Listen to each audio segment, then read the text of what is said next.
La femme aux cheveux roux déclara avec autorité qu'elle élèverait l'enfant. Il était donc temps pour la jeune fille de partir. Son regard était rusé et persistant. La jeune mère effrayée tremblait de tout son corps, serrant fermement son bébé sans défense contre sa poitrine. Et l'esprit refusait d'accepter l'absurdité de ce qu'il entendait. Pourquoi cet étranger a-t-il dû devenir le tuteur de l'enfant? La terreur froide de l'inconnu transperça la jeune fille jusqu'aux os. La femme inconnue a persisté à la persuader qu'elle sera capable d'offrir à l'enfant un avenir meilleur que la propre mère du bébé. Son ton froid ne souffrait aucune objection tandis qu'elle conseillait à la jeune femme de ne pas s'inquiéter et de partir, faisant allusion aux conséquences inconnues mais menaçantes de la désobéissance. Les mots sur la maladie incurable qui lui était censée être arrivée résonnaient douloureusement dans le cœur de la jeune mère, plongée dans un profond désespoir et un sentiment de désespoir. « Je me réveille d'un rêve terrible. » La jeune Iris ne comprenait pas le sens de l'expression « infiniment malade » qu'elle entendait. Son cœur battait à tout rompre et une peur inexplicable provoquait des tremblements dans tout son corps. Cet événement apparemment aléatoire l'a profondément affectée. La vie des parents d'Iris, explorateurs culturels, était remplie de voyages à travers le monde, à la recherche de traditions et d'objets uniques. Durant l'enfance de la jeune fille, leur maison ressemblait souvent à un musée. Parmi les nombreuses choses étonnantes, se démarquait un pendentif exquis avec un petit miroir. Le père regarda sa fille avec tendresse et lui parla du pouvoir magique de ce miroir, avec lequel elle pourrait voir son avenir 3 fois. Au lieu de cela, la mère a formellement mis en garde contre l'utilisation du miroir magique uniquement dans les cas extrêmes. La petite Iris hocha la tête en signe de compréhension. Un accident tragique a mis fin à l'enfance insouciante de la jeune fille. Peu de temps après, ses parents meurent dans un terrible accident, laissant comme seul souvenir de moi-même un pendentif avec un miroir magique. Depuis ce jour sinistre, Iris n'a plus jamais osé scruter ces mystérieuses profondeurs. Le temps s'écoulait inexorablement et 15 ans passèrent. La célébration de la jeunesse et de la vie est arrivée. Festival annuel de l'Académie. À l'extérieur de la fenêtre, une foire étudiante était animée. Là où les exclamations appelaient à découvrir son destin à l'aide d'une boule magique. À ce moment-là, Iris, une élève de terminale, était assise seule dans la bibliothèque. Elle était tourmentée par la question de savoir si le destin lui réservait quelque chose de spécial. Après avoir terminé ses études, elle devait épouser Théomorphe, avec qui Iris devait unir son destin et se consacrer à la vie de famille le plus tôt possible. Son grand-père, le duc de Morphie, nourrissait l'espoir qu'elle donnerait un fils à son petit-fils le plus tôt possible, pour qu'elle puisse plus tard se consacrer pleinement aux affaires familiales. Iris a compris l'inévitabilité de la fin de sa vie libre. Son avenir semblait étonnamment prévisible, ne laissant presque aucune place aux surprises.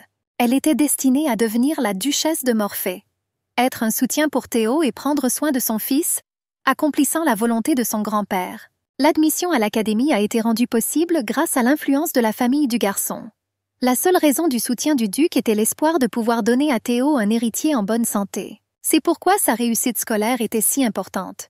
Cependant, après l'obtention de son diplôme, ses ambitions professionnelles ont dû céder la place à ses responsabilités familiales. L'avenir semblait décidé, mais elle était toujours hantée par une anxiété inexplicable à propos de la suspension. L'anxiété intérieure m'a fait m'adosser au canapé, épuisée. Le miroir semblait refléter son destin, et sans lui, ce qui l'attendait était clair. Un couple ordinaire, un fils qui est une copie conforme de Théo, sa fille, et une existence tranquille et mesurée. À cette époque, l'avenir prévisible plaisait beaucoup moins à Iris que le vague espoir d'autre chose. Elle commença à regarder dans la surface réfléchissante. Se souvenant des paroles terrifiantes de la femme aux cheveux roux de son rêve, elle se demanda involontairement. Était-elle vraiment destinée à tomber gravement malade, à laisser son enfant orphelin? Une peur froide s'empara du cœur de la jeune fille. Qu'en cas de maladie soudaine, Théo la rejetterait et trouverait une autre épouse. Soudain, l'odeur âcre, presque métallique, du désinfectant a frappé mes narines, la ramenant instantanément à la vision étrange dans le miroir. Sa conscience s'assombrit et elle s'enfonça, impuissante, détestant l'odeur qui lui rappelait le jour sanglant où elle avait perdu ses parents. Alors qu'Iris se remettait de son évanouissement, une voix insistante lui parvint, qui a gentiment demandé à rester au lit. C'était Théo, un grand jeune homme avec une tignasse couleur corbeau, et avec des yeux bleus aussi profonds qu'un lac sans fond. La fille murmura à peine des excuses pour sa faiblesse. Il lui assura que tout allait bien, mais ses pensées étaient déjà tournées vers le festival. Elle lui rappelait les vacances, mais son regard ne montrait aucun intérêt. Iris ne savait pas exactement quelles étaient ses fonctions, mais elle avait une idée. Qu'est-ce que c'est exactement? En tant que membre du conseil étudiant, le noble duc de Morphée lui-même. Il a été choisi pour être responsable de l'organisation de ce magnifique événement. Ils étaient unis par une aspiration commune. Faites tout votre possible pour que le festival se déroule sans accroc et ne laisse derrière lui que des souvenirs agréables. Cependant, Théo a noté qu'il n'avait pris soin que des blessés lors du festival. Et il ne s'attendait pas à trouver sa femme dans un état aussi misérable dans une bibliothèque abandonnée. Iris, baissant la tête, prononça des excuses silencieuses. En réponse, il garda un silence qui lui sembla durer une éternité. Et puis le jeune homme a annoncé le verdict du médecin. Elle est anémique et elle devra certainement consulter son médecin de famille à son retour à la maison. D'une voix faible, elle a essayé de le convaincre que l'aide médicale était inutile, expliquant son état comme un simple vertige. Cependant, Théo est resté implacable. Il ne pouvait pas laisser son insouciance attirer la colère de son grand-père. Finalement, la jeune fille a été obligée de céder. L'inquiétude du gars pour sa santé semblait justifiée. Seulement une excitation grand-père pour le futur héritier. Elle devait subir des examens médicaux approfondis chaque année. Maintenez le poids prescrit par les médecins et suivez strictement les instructions diététiques. Cependant, Iris n'a pas abandonné sa peur de l'inévitable. La maladie la rattraperait encore. Personne n'a remarqué sa maladie au cours de tous les examens minutieux. Cette pensée resta fermement ancrée dans son esprit, la convainquant que si seulement le duc Morpheus avait été au courant de son état plus tôt, alors elle ne serait jamais devenue l'épouse de Théo. Elle ressentait donc un besoin urgent de savoir si une maladie insidieuse se cachait dans son corps. Rassemblant ses forces restantes, elle annonça qu'elle partirait en premier. Théo a également annoncé sa retraite. La jeune fille demanda avec surprise s'il ne devait vraiment pas rester à l'infirmerie jusqu'à la fin du festival. Une petite étincelle d'espoir scintillait faiblement dans son cœur épuisé. Était-il vraiment inquiet pour elle? Mais le gars a dissipé ses doutes. Il a expliqué qu'il n'avait que légèrement sali ses vêtements, donc il allait se changer et reviendrait plus tard. Et l'idée lui traversa l'esprit qu'il partait pour elle. Iris reconnut sa gentillesse. Mais en même temps, je ressentais chez lui un certain détachement, une indifférence glaciale. Il était donc inutile d'espérer quoi que ce soit de plus de lui. Son esprit lui disait que tout espoir de sentiment plus profond était sans fondement. Dans une voiture confortable, roulant à toute vitesse à travers les environs pittoresques, Iris était assise avec un jeune homme. Elle revint mentalement à l'image de la femme rousse de la vision. Ces paroles dérangeantes, comme envoûtées, refont surface dans mon esprit encore et encore. Obscurcir la vue à l'extérieur de la fenêtre. La beauté de la femme captivait le regard. Des cheveux dorés tombaient en cascade dans son dos en une cascade luxueuse. Son nom était Mia Craven. Malheureusement, la fille la connaissait. Elle était une parente éloignée de Théo, la fille du baron Craven, parrain du futur duc de Morphée. Iris ne pouvait donc s'empêcher de la connaître. Après tout, la dame apparaissait souvent dans le duché alors qu'ils étaient encore enfants. Sa présence a laissé une trace dans la mémoire de la jeune fille, apprenant qu'elle a été choisie pour donner naissance à un héritier dans le futur. Mia voulait probablement se débarrasser d'elle. C'est l'incapacité d'exprimer librement ses sentiments pour Théo. C'était la peur du duc qui retenait la jeune femme, la confiance que le duc témoignait inconditionnellement à Iris, le désir persistant de la dame de se débarrasser d'elle, la forçant à abandonner son fils, rendait encore plus incompréhensible. Cette étrange demande ne pouvait s'expliquer que par deux hypothèses étranges. Ou alors tout le monde autour d'elle savait que sa fin était inévitable. Ou peut-être que Morpheus lui-même est décédé à peu près à la même époque. Chacune de ces options pourrait éclairer la situation. Et c'est cette incertitude qui a alimenté sa curiosité pour la Terre. Est-ce que Mia a décidé de la mettre dehors toute seule? Peut-être que son cœur a toujours appartenu à quelqu'un d'autre. Iris observait attentivement le jeune homme. Il sentit son regard sur lui, et avec une légère surprise, lui demanda si quelque chose la dérangeait encore. Mais elle m'a assuré que ce n'était qu'une bagatelle, une ombre passagère. Cependant, malgré toutes ces réflexions, la réponse à son anxiété restait insaisissable. Rassemblant son courage, elle osa violer la ligne délicate de leur relation avec une question directe. Son cœur appartenait-il à un autre? Son visage exprimait la surprise, et il se demandait pourquoi elle posait cette question. La jeune fille a simplement évoqué la fin imminente de ses études, et elle lui demanda prudemment s'il était vraiment sûr de son désir de l'épouser. Pendant un moment, le silence régna, rompu seulement par le cliquetis des roues de la voiture. Finalement, Théo dit qu'il ne comprenait pas ses doutes. Après tout, il n'avait jamais envisagé d'autre avenir pour eux que le mariage. Iris baissa les yeux et une pensée amère traversa son esprit. Mais si le cœur du gars appartenait à quelqu'un d'autre, pourquoi n'a-t-il pas refusé le mariage? Quand elle a finalement repris ses esprits, il est peu probable que leur future vie de couple soit remplie de bonheur. Et les doutes commencèrent à la ronger. Après tout, il lui a toujours semblé inébranlable qu'ils deviendraient mari et femme. Soudain, Théo rompit le silence. Il lui a demandé si elle voulait faire semblant. C'était comme si la proposition formulée par son grand-père n'avait jamais existé. Mais la jeune fille refusa fermement, rejetant les mots de sympathie. Elle était infiniment reconnaissante au duc pour son soutien et n'oublierait jamais sa gentillesse. Bien sûr, Iris comprenait qu'elle le devait à lui, à celui qui l'avait élevée. Elle n'était qu'une noble femme issue d'une famille pauvre, pas la princesse de ses rêves. Même si sa tutelle n'était qu'un investissement dans l'avenir de son petit-fils, elle se sentait toujours reconnaissante. Cependant, après avoir entendu la conversation, la dame s'est rendue compte qu'un sort malheureux l'attendait. Elle a donc dû trouver un moyen de l'éviter. Alors, sans perdre espoir, elle demanda à nouveau. Peut-être qu'il y en avait une autre que Théo aimerait épouser. Iris croyait que s'il y en avait un, il devait agir. Le jeune homme répondit à ces paroles par une question irritée. Est-ce qu'elle voulait vraiment ça? Pour qu'il rompe l'accord qu'elle avait traîtreusement conclu avec son grand-père plus tôt, et de lui faire porter toute la responsabilité de ce qui s'est passé. La jeune fille pâlit d'horreur, sentant qu'il avait mal compris ses paroles. Elle a rapidement commencé à trouver des excuses. Iris a expliqué qu'elle voulait dire quelque chose de complètement différent. Ses pensées étaient confuses, mais le garçon ne semblait pas comprendre sa confusion. Peut-être qu'elle ne voulait tout simplement pas de ce mariage. Cependant, après une petite hésitation, elle m'a assuré que tout n'était pas ainsi, parce qu'il ne lui était jamais venu à l'idée de faire quelque chose comme ça. Depuis son enfance, mademoiselle a été préparée au rôle de l'épouse de Théo, et elle a accepté ce destin comme une partie immuable de sa vie. Cependant, une vision terrifiante du futur s'est accidentellement ouverte devant elle ce jour-là. Son cœur était rempli d'une anxiété indescriptible. Dès lors, elle ne put plus accepter leur future union avec calme, sentant que l'avenir prédit pourrait ne pas être du tout ce qu'elle avait imaginé. Soudain, une question planait dans l'air. Et si Iris avait quelqu'un d'autre? Théo insisterait pour qu'elle aille voir le duc, même si grand-père n'approuverait pas, surtout compte tenu du possible scandale. Mais la fille m'a assuré qu'elle n'avait personne. Un autre prétendant aurait causé beaucoup de problèmes à mademoiselle. Changeant de sujet, elle a parlé de son enthousiasme à l'idée d'obtenir son diplôme et lui a demandé d'oublier ses paroles précédentes. Théo détourna le regard, perdu dans ses pensées. La jeune fille capta son regard pensif et se souvint qu'il était habitué au froid depuis son enfance. C'était un hiver glacial.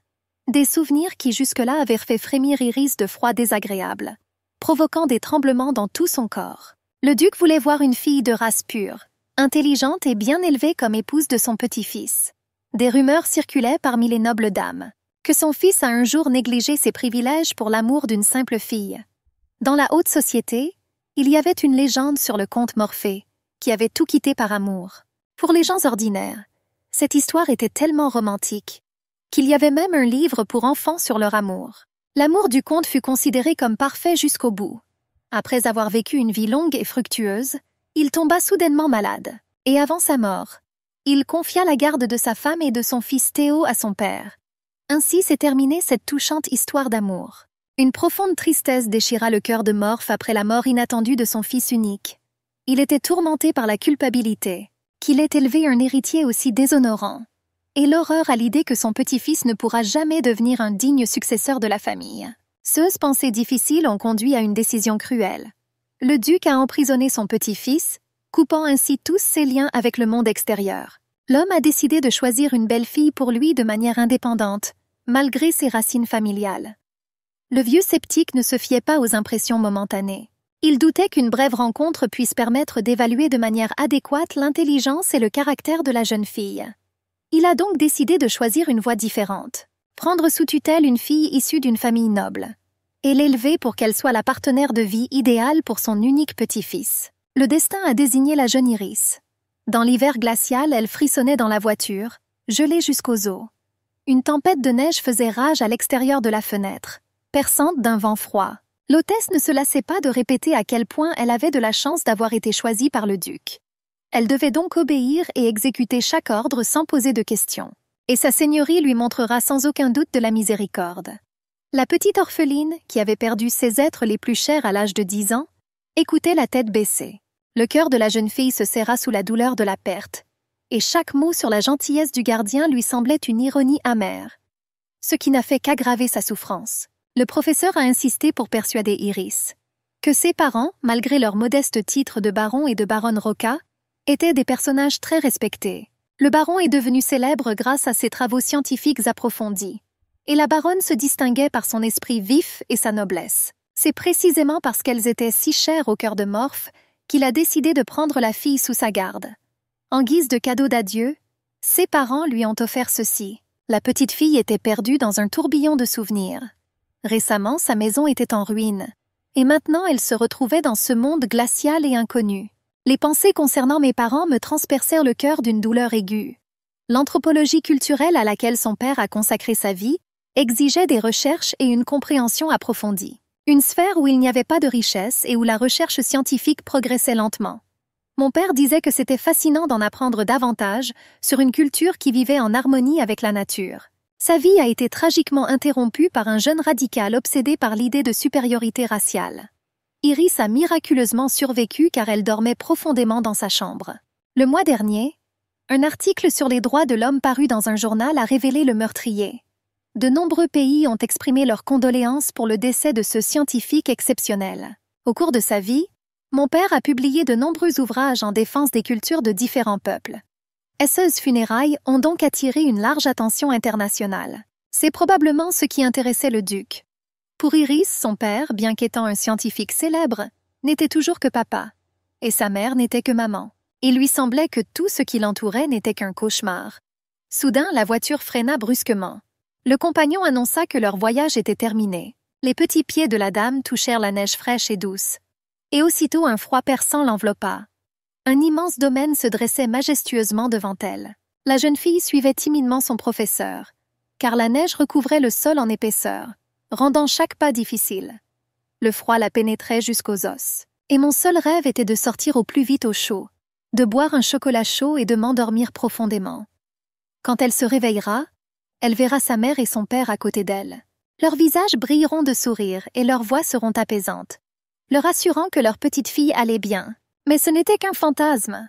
En réalité, elle n'avait d'autre choix que d'accepter son sort et de s'y résigner. Une grande silhouette sortit de derrière la porte massive, comme une ombre.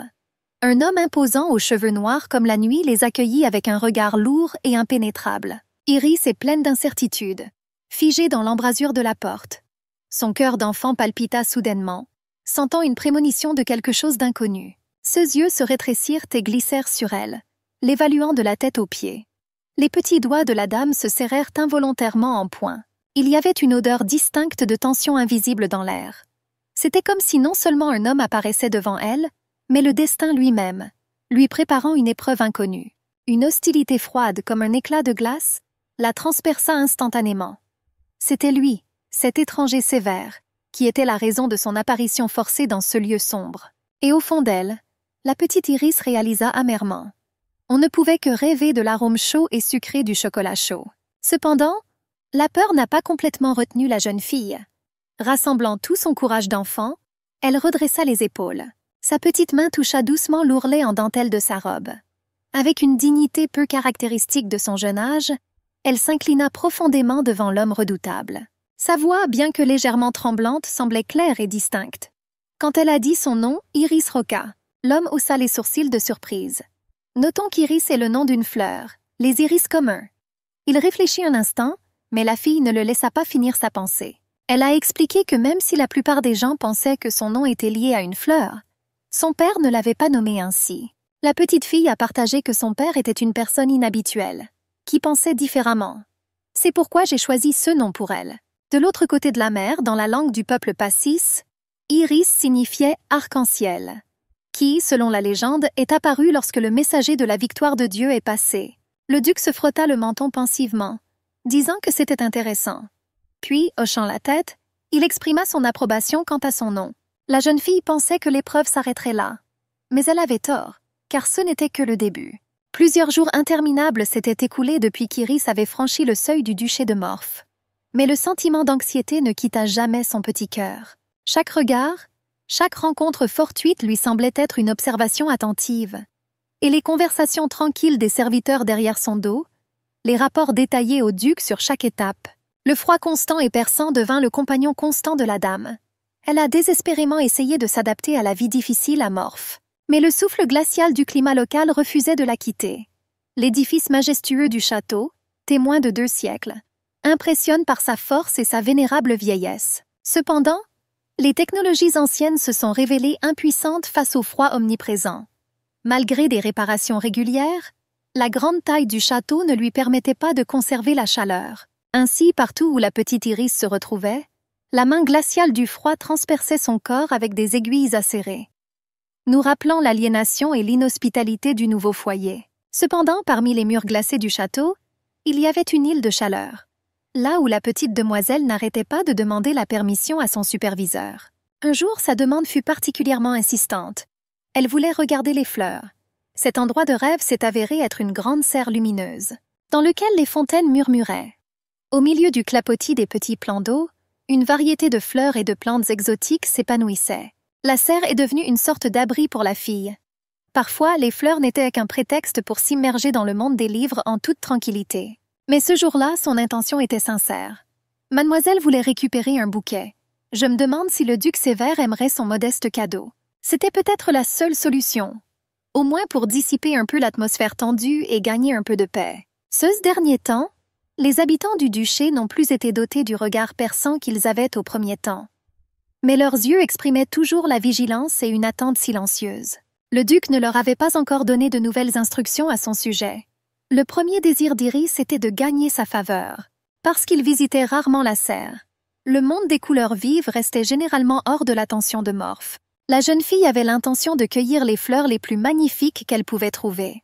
Et je voulais créer un bouquet élégant à partir d'eux. Soudain, alors qu'elle contournait un arbre tentaculaire aux feuilles épaisses, son regard tomba sur une silhouette féminine, qui se distinguait par ses longs cheveux roux ardents. Cette partie de la serre était généralement déserte. La petite Miss s'approcha timidement, s'excusant de son apparition, et elle demanda à l'étranger qui elle était. La femme se tourna et regarda Iris, qui fut immédiatement captivée par son charme enfantin. Un sourire amical apparut sur le visage de la dame. Elle a demandé si la fille se promenait simplement dans ces endroits. Mademoiselle, remarquant la sincérité dans son sourire et la douceur dans sa voix, ressentit une chaleur inhabituelle. C'était la première fois depuis qu'elle vivait dans le duché qu'on s'adressait à elle avec autant d'affection. Dans la famille de Morph, elle était traitée comme une adulte. C'est pourquoi, quelque peu déconcertée par cette attention inattendue, la jeune fille a eu recours à des explications. Qui est venu cueillir des fleurs pour un bouquet? Surpris, l'étranger avertit Iris de faire attention. Après tout, parmi les fleurs, il y en avait certaines qui cachaient des épines acérées. Elle a conseillé à la jeune fille d'utiliser des gants, puis lui a proposé son aide. Sa main cueillit une rose cramoisie, et avec un sourire chaleureux, elle la lui tendit. Une lueur d'inquiétude passa dans les yeux de l'enfant. Elle jeta un regard timide à la tige, couverte d'épines acérées, et regarda la femme d'un air interrogateur. Elle m'a rassurée en m'assurant que mes mains étaient habituées à ce genre de travail, et que les épines ne me faisaient pas peur. Cependant, la dame ne pouvait s'empêcher de remarquer la gentillesse sincère qui brillait dans les yeux des enfants. Le cœur de l'étranger était rempli de compassion, et elle a proposé de ramasser encore plus de fleurs, exprimant son désir d'aider la jeune femme dans son entreprise. Soudain, le regard d'Iris glissa vers le bas et s'attarda sur les pieds nus de la femme, marchée sur le sol en pierre fraîche de la serre. Sentant un regard surpris sur elle, l'étranger se retourna. Elle souleva joyeusement l'ourlet de sa robe élégante et éclata de rire. La femme s'exclama avec un sourire narquois en s'adressant à elle, qu'elle s'est avérée très observatrice et a révélé son petit secret. Puis elle a expliqué son action. Elle se sentait mal à l'aise dans ses chaussures rigides, qu'elle enleva avec soulagement et demanda à la jeune fille de garder le secret. Après avoir remercié doucement la jeune fille, la dame lui a demandé si elle était la petite fille de Madame Colin. Jusqu'alors, elle ne comprenait pas le sens de son séjour dans la serre. La seule chose qu'elle savait avec certitude était qu'à partir de ce moment-là, le duc lui-même devenait son tuteur. Elle resta silencieuse, réprimant son excitation. La jeune fille craignait que toute question inutile puisse conduire à son expulsion. Alors, un peu gênée, Iris a timidement parlé de sa perte tragique, que ses parents sont morts d'une mort horrible et soudaine, et elle s'est retrouvée complètement seule, sans âme sœur ni foyer. C'est pourquoi la dame s'est retrouvée là, dans les murs du duché. Son histoire a profondément impressionné la femme, et elle a demandé d'une voix compatissante si elle allait bien. La petite fille répondit que oui, car tout le monde autour d'elle parlait de son comportement digne. Elle a noté qu'elle ne pouvait pas pleurer pour ne pas contrarier les adultes. La dame a exprimé son indignation à ce sujet, soulignant qu'il est tout à fait normal de faire le deuil après le décès d'un être cher, surtout à un si jeune âge. Les yeux d'Iris se remplirent instantanément de larmes. Elle leva les yeux vers la femme et confirma à peine ses paroles. La fille était habituée au fait que les larmes ne faisaient qu'irriter tout le monde. Cela faisait longtemps qu'elle n'avait pas entendu un seul mot de sympathie chaleureux et sincère, que sa retenue avait finalement craqué et que des sanglots amers avaient éclaté, inondant son petit visage. La dame a gentiment félicité Iris pour son esprit indomptable. Et dans sa voix, il y avait un regret sincère qu'une si jeune fille ait à porter le fardeau d'un tel chagrin. Elle hocha la tête avec gratitude en réponse à la sympathie. La femme a assuré que sa porte était toujours ouverte si la demoiselle voulait partager à nouveau ses expériences. Durant ce court laps de temps, Iris ressentit la chaleur et la gentillesse émanant de cet inconnu. Avec un espoir timide dans la voix, elle demanda à la dame pour qu'elle garde ses larmes secrètes. Après tout, ce qu'elle craignait le plus était la colère du duc s'il découvrait sa faiblesse. Avec gratitude pour cette rencontre inattendue avec une femme si sensible, la jeune fille lui dit au revoir. L'étranger lui sourit chaleureusement, s'assurant que son secret est caché plus solidement que dans une forteresse de pierre. Après tout, à partir de maintenant, ils sont amis, reliés par un fil invisible de compréhension. La fille pensait tendrement. Cette dame est aussi gentille et douce que sa mère inoubliable, dont elle gardait si soigneusement l'image dans son cœur. Soudain, Iris entendit la voix sonore d'un enfant qui appelait sa mère. En se retournant, elle vit un garçon d'environ son âge. Il avait d'épais cheveux noirs et de grands yeux curieux. Le fils tirait constamment sa mère par la main, lui rappelant que le temps n'attendait personne. Avec un léger embarras, la femme se tourna vers lui, l'appelant affectueusement Théo. Et se tournant vers mademoiselle, elle lui sourit d'un air rassurant. Et elle m'a assuré que son fils garderait son secret encore mieux qu'elle, et m'a demandé de la croire. Maintenant, ils sont deux. Ils garderont son secret comme le trésor le plus précieux. Iris ne pouvait pas détacher ses grands yeux de la femme aux cheveux roux, son regard hypnotisé. En lui disant au revoir, elle lui adressa un doux sourire, dans lequel il y avait l'espoir d'une future rencontre. La dame répondit avec le même sourire chaleureux et dit au revoir à la petite fille. La petite demoiselle se précipita dans les couloirs sombres du duché, tenant fermement contre lui un bouquet de fleurs fraîches de la serre.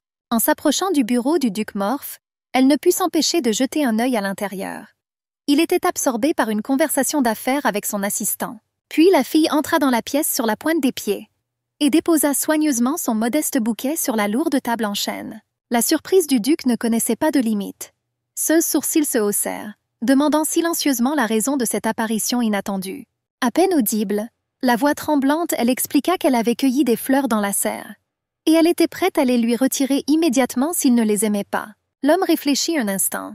Il a ensuite remarqué sa capacité à composer des bouquets.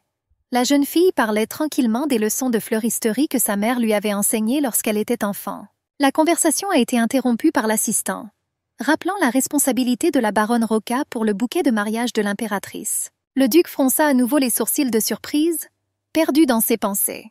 Les petits poings d'Iris se serrèrent involontairement d'anxiété. Leur regard pénétrait-il partout? Ces craintes de longue date concernant une surveillance constante semblaient confirmées. Soudain, Morphée rompit le silence en lui demandant les motifs de sa visite inattendue avec des fleurs. Elle parlait de manière confuse et incertaine, qui n'avait aucune intention particulière. Elle espérait simplement que son cadeau modeste et sincère lui apporterait de la joie.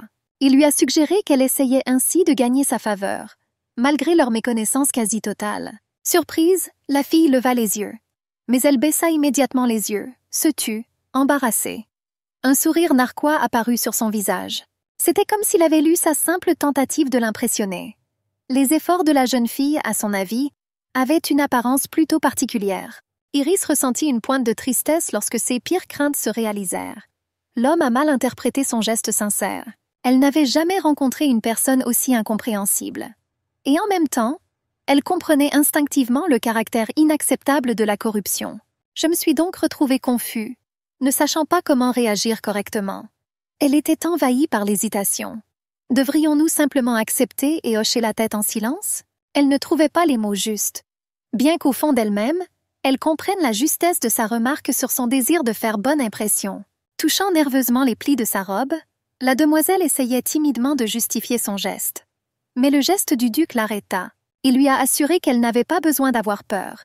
Il ne voyait rien de mal dans le désir de la fille de lui faire plaisir, considérant cela comme une confirmation de son respect pour son autorité. Les yeux bleus tristes d'Iris se levèrent lentement, et à ce moment-là, le soulagement l'envahit. Le danger semblait avoir reculé.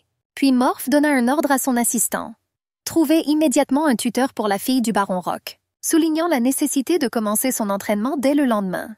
Puis il se tourna directement vers Iris. La fille reconnut silencieusement son autorité.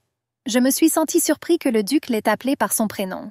L'homme la regarda avec une expression impassible. Et soudain, il avoua son aversion pour les fleurs, même dans la haine, décrivant un désir irrésistible de les détruire à chaque fois, quand ils ont attiré son attention. Cependant, le duc a exprimé sa gratitude pour son cadeau inhabituel. Et pour une raison quelconque, il a exprimé sa confiance que le futur enfant partagerait son amour des fleurs. La petite fille ouvrit grand les yeux, complètement déroutée par la mention d'un futur enfant. Son visage exprimait la surprise et l'incompréhension. Le duc fit immédiatement un signe de la main à son assistant, et il lui ordonna avec insistance de lui présenter Théo. Le garçon fut amené dans un bureau spacieux et officiellement déclaré prince, héritier du duché de Théomorphe. La fille regarda le visage avec surprise, et finalement, elle réalisa que c'était lui qu'elle avait rencontré parmi les fleurs de la serre. Comment n'aurait-elle pas pu remarquer immédiatement leur ressemblance frappante avec le duc? Les cheveux et les yeux bleus étaient tous deux attrayants et suscitaient une excitation subtile. La confusion d'Iris ne connaissait pas de limite. Elle ne savait pas comment se comporter lors de cette première rencontre formelle. Est-il utile de se souvenir de la connaissance précédente parmi les fleurs de serre? La peur de la colère du duc serrait fermement ses lèvres, de peur qu'elle ne se souvienne de leur rencontre. Théo la regarda simplement en silence. Et puis il a poliment dit son nom. Mademoiselle a immédiatement compris qu'elle devait s'incliner, exprimer son plaisir de vous rencontrer et se présenter en réponse. Alors, ils ont tous les deux décidé de faire comme s'ils se voyaient pour la première fois. Le prince, gardant une expression impassible, jeta un regard silencieux à la petite dame. Et puis il s'est retourné brusquement et est parti, ce qui l'a beaucoup surprise. L'assistant s'est rapidement excusé pour le comportement de Théo, expliquant son calme et sa retenue habituelle. Cependant, la jeune fille se souvint des paroles de Madame Lana. Elle parlait de la même chose. Même lorsque les mots semblaient inutiles, il devait quand même trouver la force de prononcer quelques phrases d'adieu avant de partir. La nouvelle du mariage à venir a frappé Iris comme un coup de tonnerre. Homme dominateur et impassible, il l'annonça comme l'épouse de son petit-fils Théo. À partir de ce moment-là, elle devra supporter ces bizarreries, qui, comme l'a noté le majordome, ne risquent pas de disparaître après le mariage. Ce mot ressemblait à une phrase. Morph l'a amenée dans ce sombre domaine non pas pour la garder, mais dans un seul but. Pour faire de son unique héritier, Théodore, sa femme. Les yeux de la fille s'écarquillèrent d'horreur et d'incrédulité. Cela ne pouvait pas arriver, lui traversa l'esprit. Elle nourrissait l'espoir d'un havre de paix. L'avenir d'Iris a été brisé par son mariage avec un jeune homme mystérieux et inhumain, laissant un arrière-goût amer de surprise et d'incertitude. Butler, comme s'il soulignait délibérément sa position dépendante. Rapport sur les meilleurs enseignants sélectionnés et les programmes développés. Qui devait commencer le lendemain?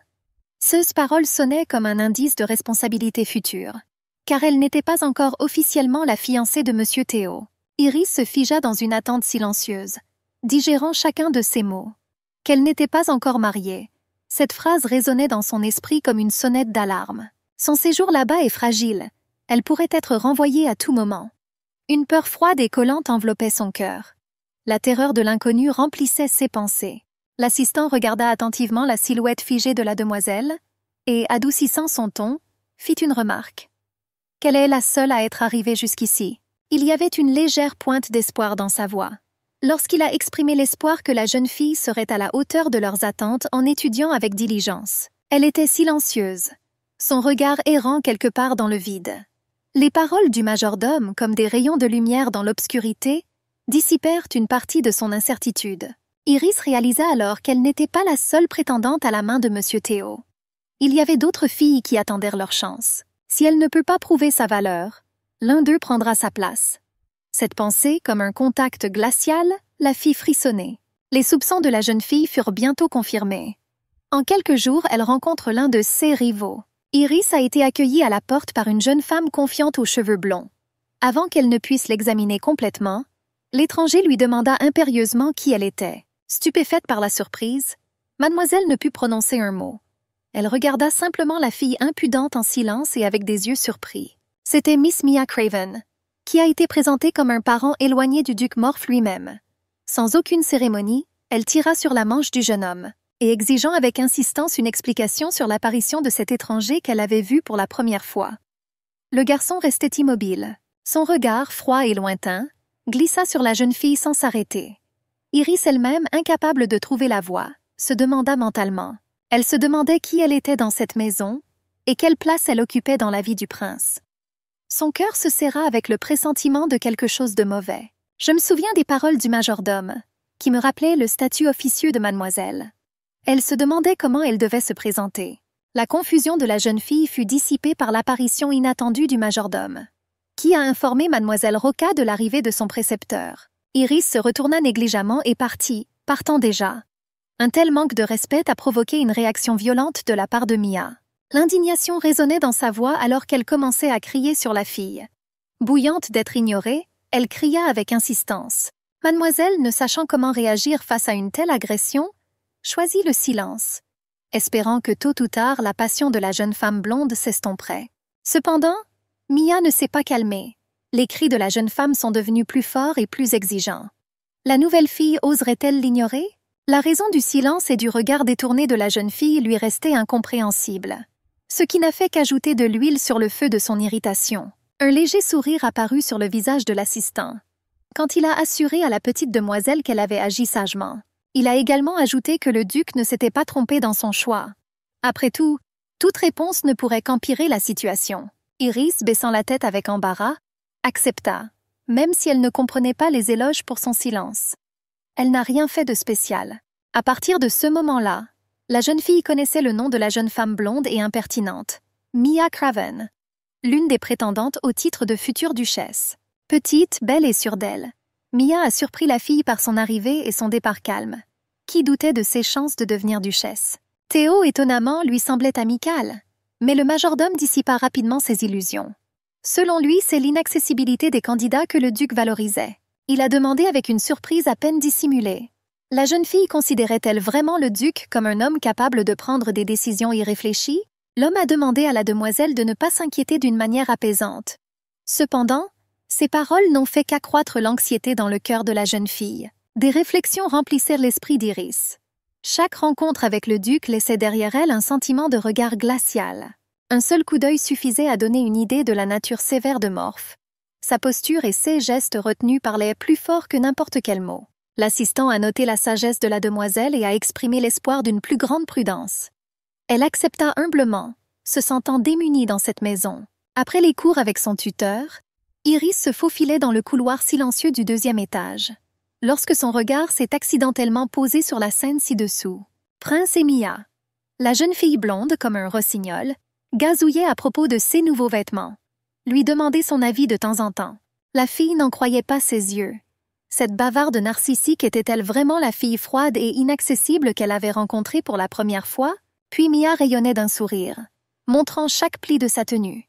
Et la demoiselle pensa que peut-être tout son courage dépendait de la présence de Théo.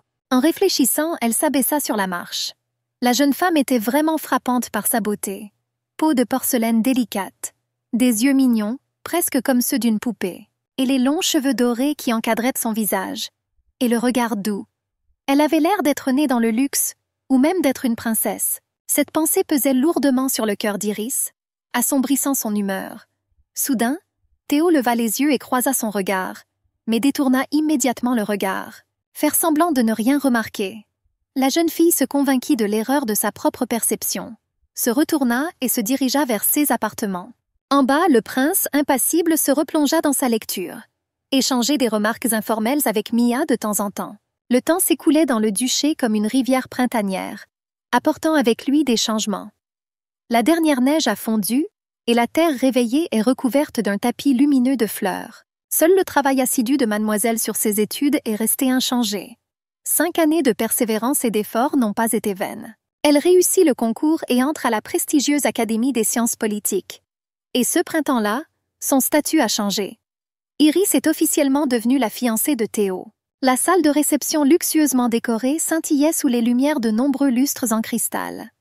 Des invités de marque, vêtus de tenues luxueuses, se sont rassemblés dans la salle. Ils attendaient avec impatience l'arrivée du futur duc et de la duchesse. Le majordome, descendant avec la femme de chambre vers les invités, leur expliqua avec insistance. Les sciences politiques semblaient superflues pour une femme dont le but était d'élever des enfants. Mais à l'avenir, la connaissance pourrait devenir utile dans la vie laïque. Après tout, une mère intelligente élèvera un enfant intelligent. Iris ressentait une gratitude infinie envers le duc. Toutes ces réalisations ont été rendues possibles grâce à son leadership. Le processus de pensée de Morph semblait simple, mais en réalité il avait de nombreuses facettes. Il enseigna aux dames la sagesse du silence, tout en les mettant en garde contre une franchise excessive. Même au milieu de circonstances difficiles, elle devait être capable de réprimander ses subordonnés durement, mais équitablement. Le destin de la jeune fille n'était pas seulement de devenir une épouse, et aussi une femme capable de gérer les affaires intérieures du duché. D'une main ferme, ils maintiennent l'ordre dans leur grande maison, et elle a dû apprendre à accepter sereinement les exigences de son futur rôle important. Iris a dû porter une robe lourde à manches longues pour sa cérémonie de fiançailles, ce qui semblait complètement inapproprié dans la chaleur estivale. Le col haut gênant cachait presque complètement son cou, provoquant une sensation insupportable d'étouffement. Son opinion sur la pertinence d'un tissu plus léger est restée inexprimée, se dissolvant dans l'atmosphère suffocante de la cérémonie. Puis le regard de la jeune fille glissa vers Théo, élégamment vêtue. Et elle, incapable de résister, lui envoya un doux sourire. Cependant, elle fut immédiatement envahie par un étrange sentiment de malaise, comme si quelque chose n'allait pas. Des invités sont venus à lui. Ils ont félicité le futur duc et lui ont rappelé la responsabilité de son nouveau rôle. Il a répondu poliment à tout le monde. L'annonce officielle par le duc de la nomination du prince comme héritier a apporté à la demoiselle un soulagement tangible. Parmi les invités se trouvaient ses adversaires. Les invités ont également entouré le duc, montrant un vif intérêt pour les projets du jeune héritier d'étudier à l'Académie. Morph, avec une fierté non dissimulée, a confirmé l'intention de son petit-fils d'entrer dans le département d'escrime et obtenir un diplôme avec 2 spécialisations.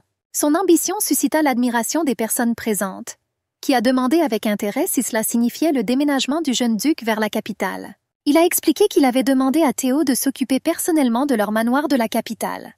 Iris écoutait attentivement la conversation. Le duc était habituellement avare de paroles, mais ce jour-là, il brillait d'une gaieté inhabituelle.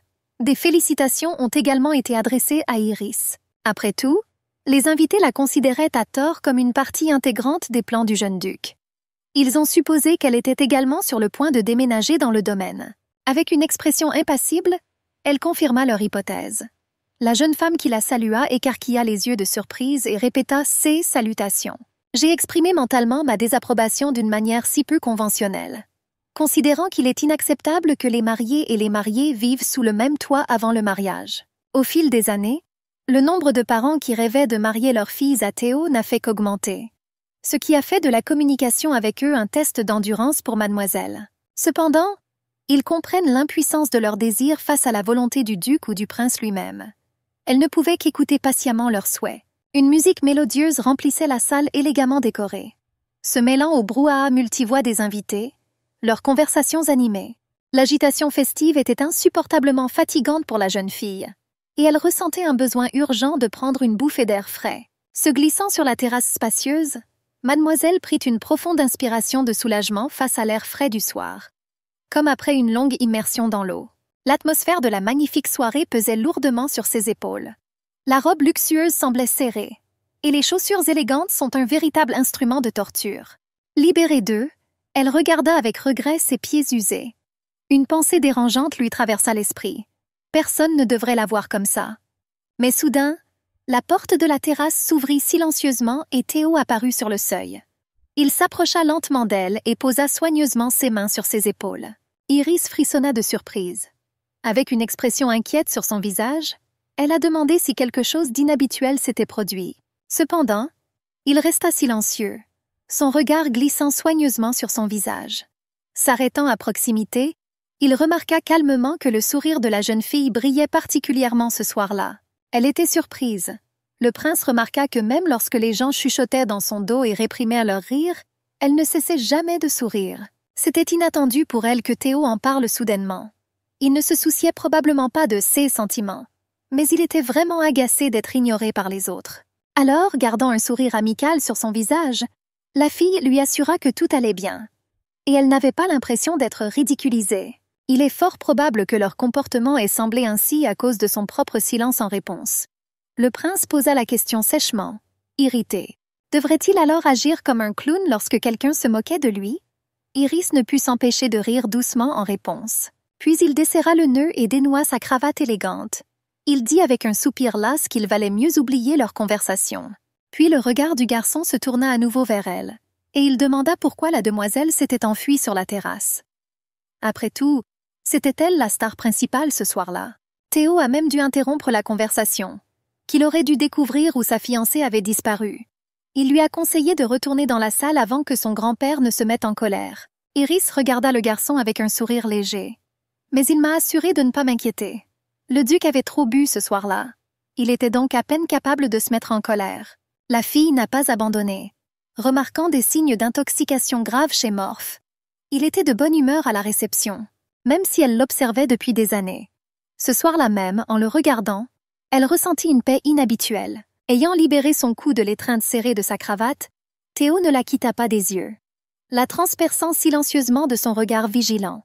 La fille sentit l'intensité de son regard et pensa à son expression réservée habituelle. C'était comme si les mots restaient coincés dans ma gorge, suggérant que quelque chose me dérangeait, bien qu'elle ait rejeté l'idée d'insatisfaction avec sa tenue ou son maquillage.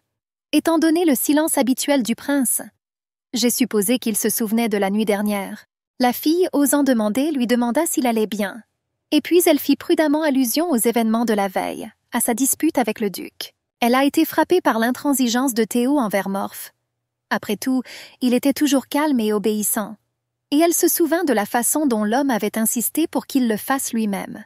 Il se cachait derrière les intérêts de Madame Lana, dont la gaieté contrastait avec ses actions persistantes et cruelles. Parfois, elle était condamnée à la famine. Parfois, tout le personnel était soudainement rappelé.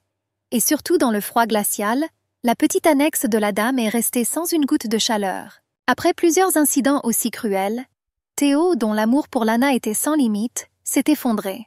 Il est devenu renfermé et obéissant, comme une poupée cassée. Cependant, à la veille des fiançailles, une protestation s'éleva encore en lui, et il a osé exprimer son opinion au duc. Iris est devenue accidentellement témoin involontaire de leur conversation. Et finalement, elle comprit la véritable raison de sa réticence à s'engager envers elle. Étonnamment, le cœur de la jeune fille ne se contracta pas de douleur. Ce n'était pas qu'elle lui était désagréable, mais que le puissant duc prenait toujours des décisions pour Théo. Il resta silencieux à sa question.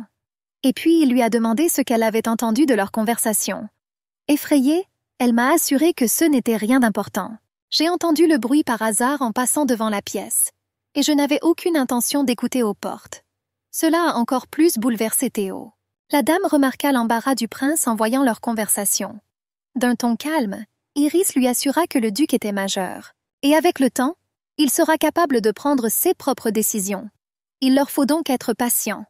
Il a été outré par sa remarque, qui s'est transformée en une question furieuse. S'adressait-elle vraiment à lui?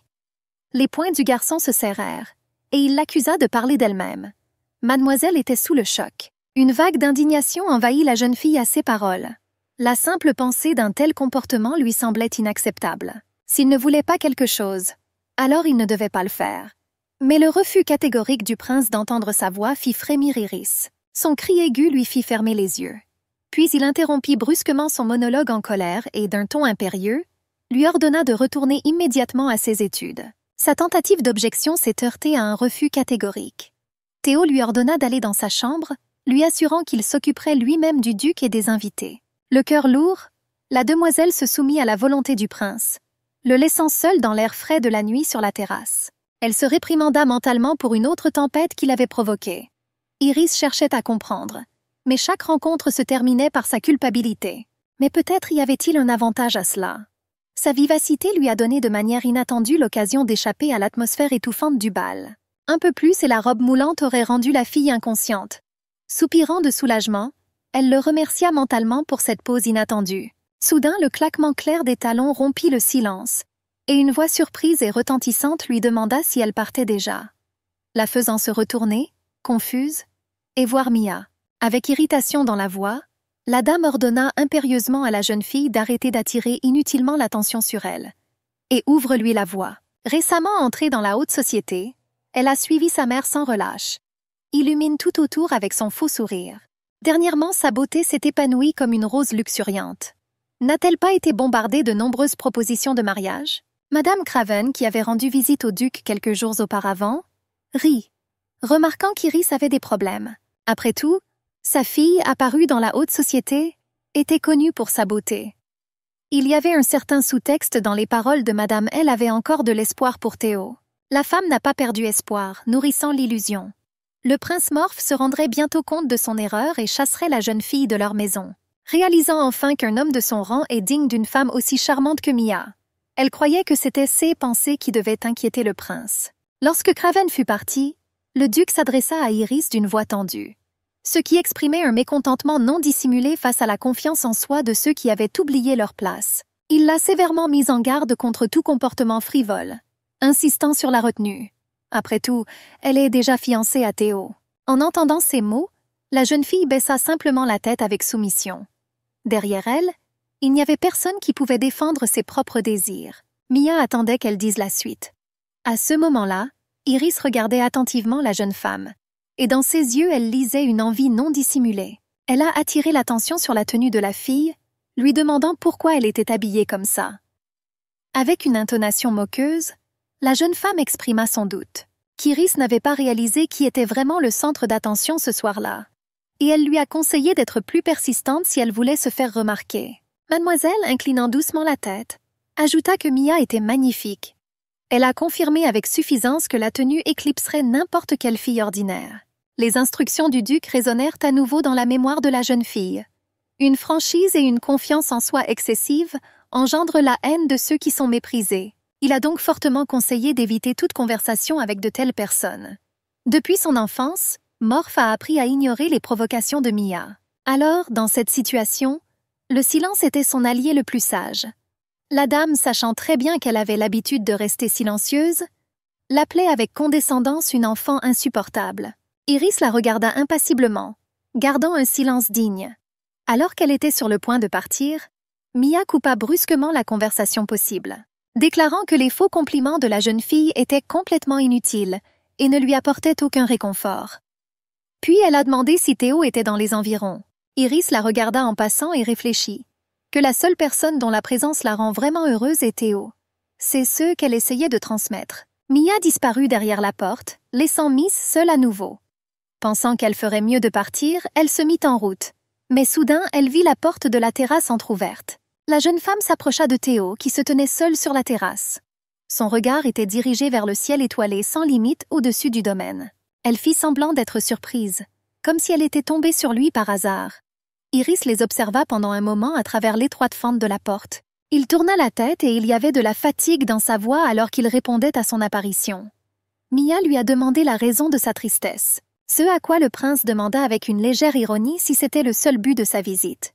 Embarrassée, elle a changé de tactique, commençant à se vanter de sa nouvelle robe et de ses bijoux, qui, dit-elle, ont été achetés uniquement pour son regard approbateur, et lui a demandé son avis sur la tenue élégante. Le gars a répondu calmement que tout avait l'air plutôt bien. Son visage se tordit de mécontentement, mais du coin de l'œil, elle remarqua une fissure à peine perceptible dans la porte et l'ombre de quelqu'un derrière. S'approchant presque de Théo, elle demanda « A-t-il toujours eu une aura aussi sombre autour de lui ?» Il y avait une note de ressentiment dans sa voix alors qu'elle se plaignait, malgré la reconnaissance générale de sa beauté et les nombreux compliments. Le prince semblait obstinément inconscient du charme de Mia. Il ne comprenait pas quelle réaction elle recherchait. Ses doigts touchèrent à peine le col de sa chemise, et un reproche apparut dans le regard de la dame, se demandant si tout était juste. Mais la dame n'allait pas reculer. À chaque pas, la distance entre eux diminuait.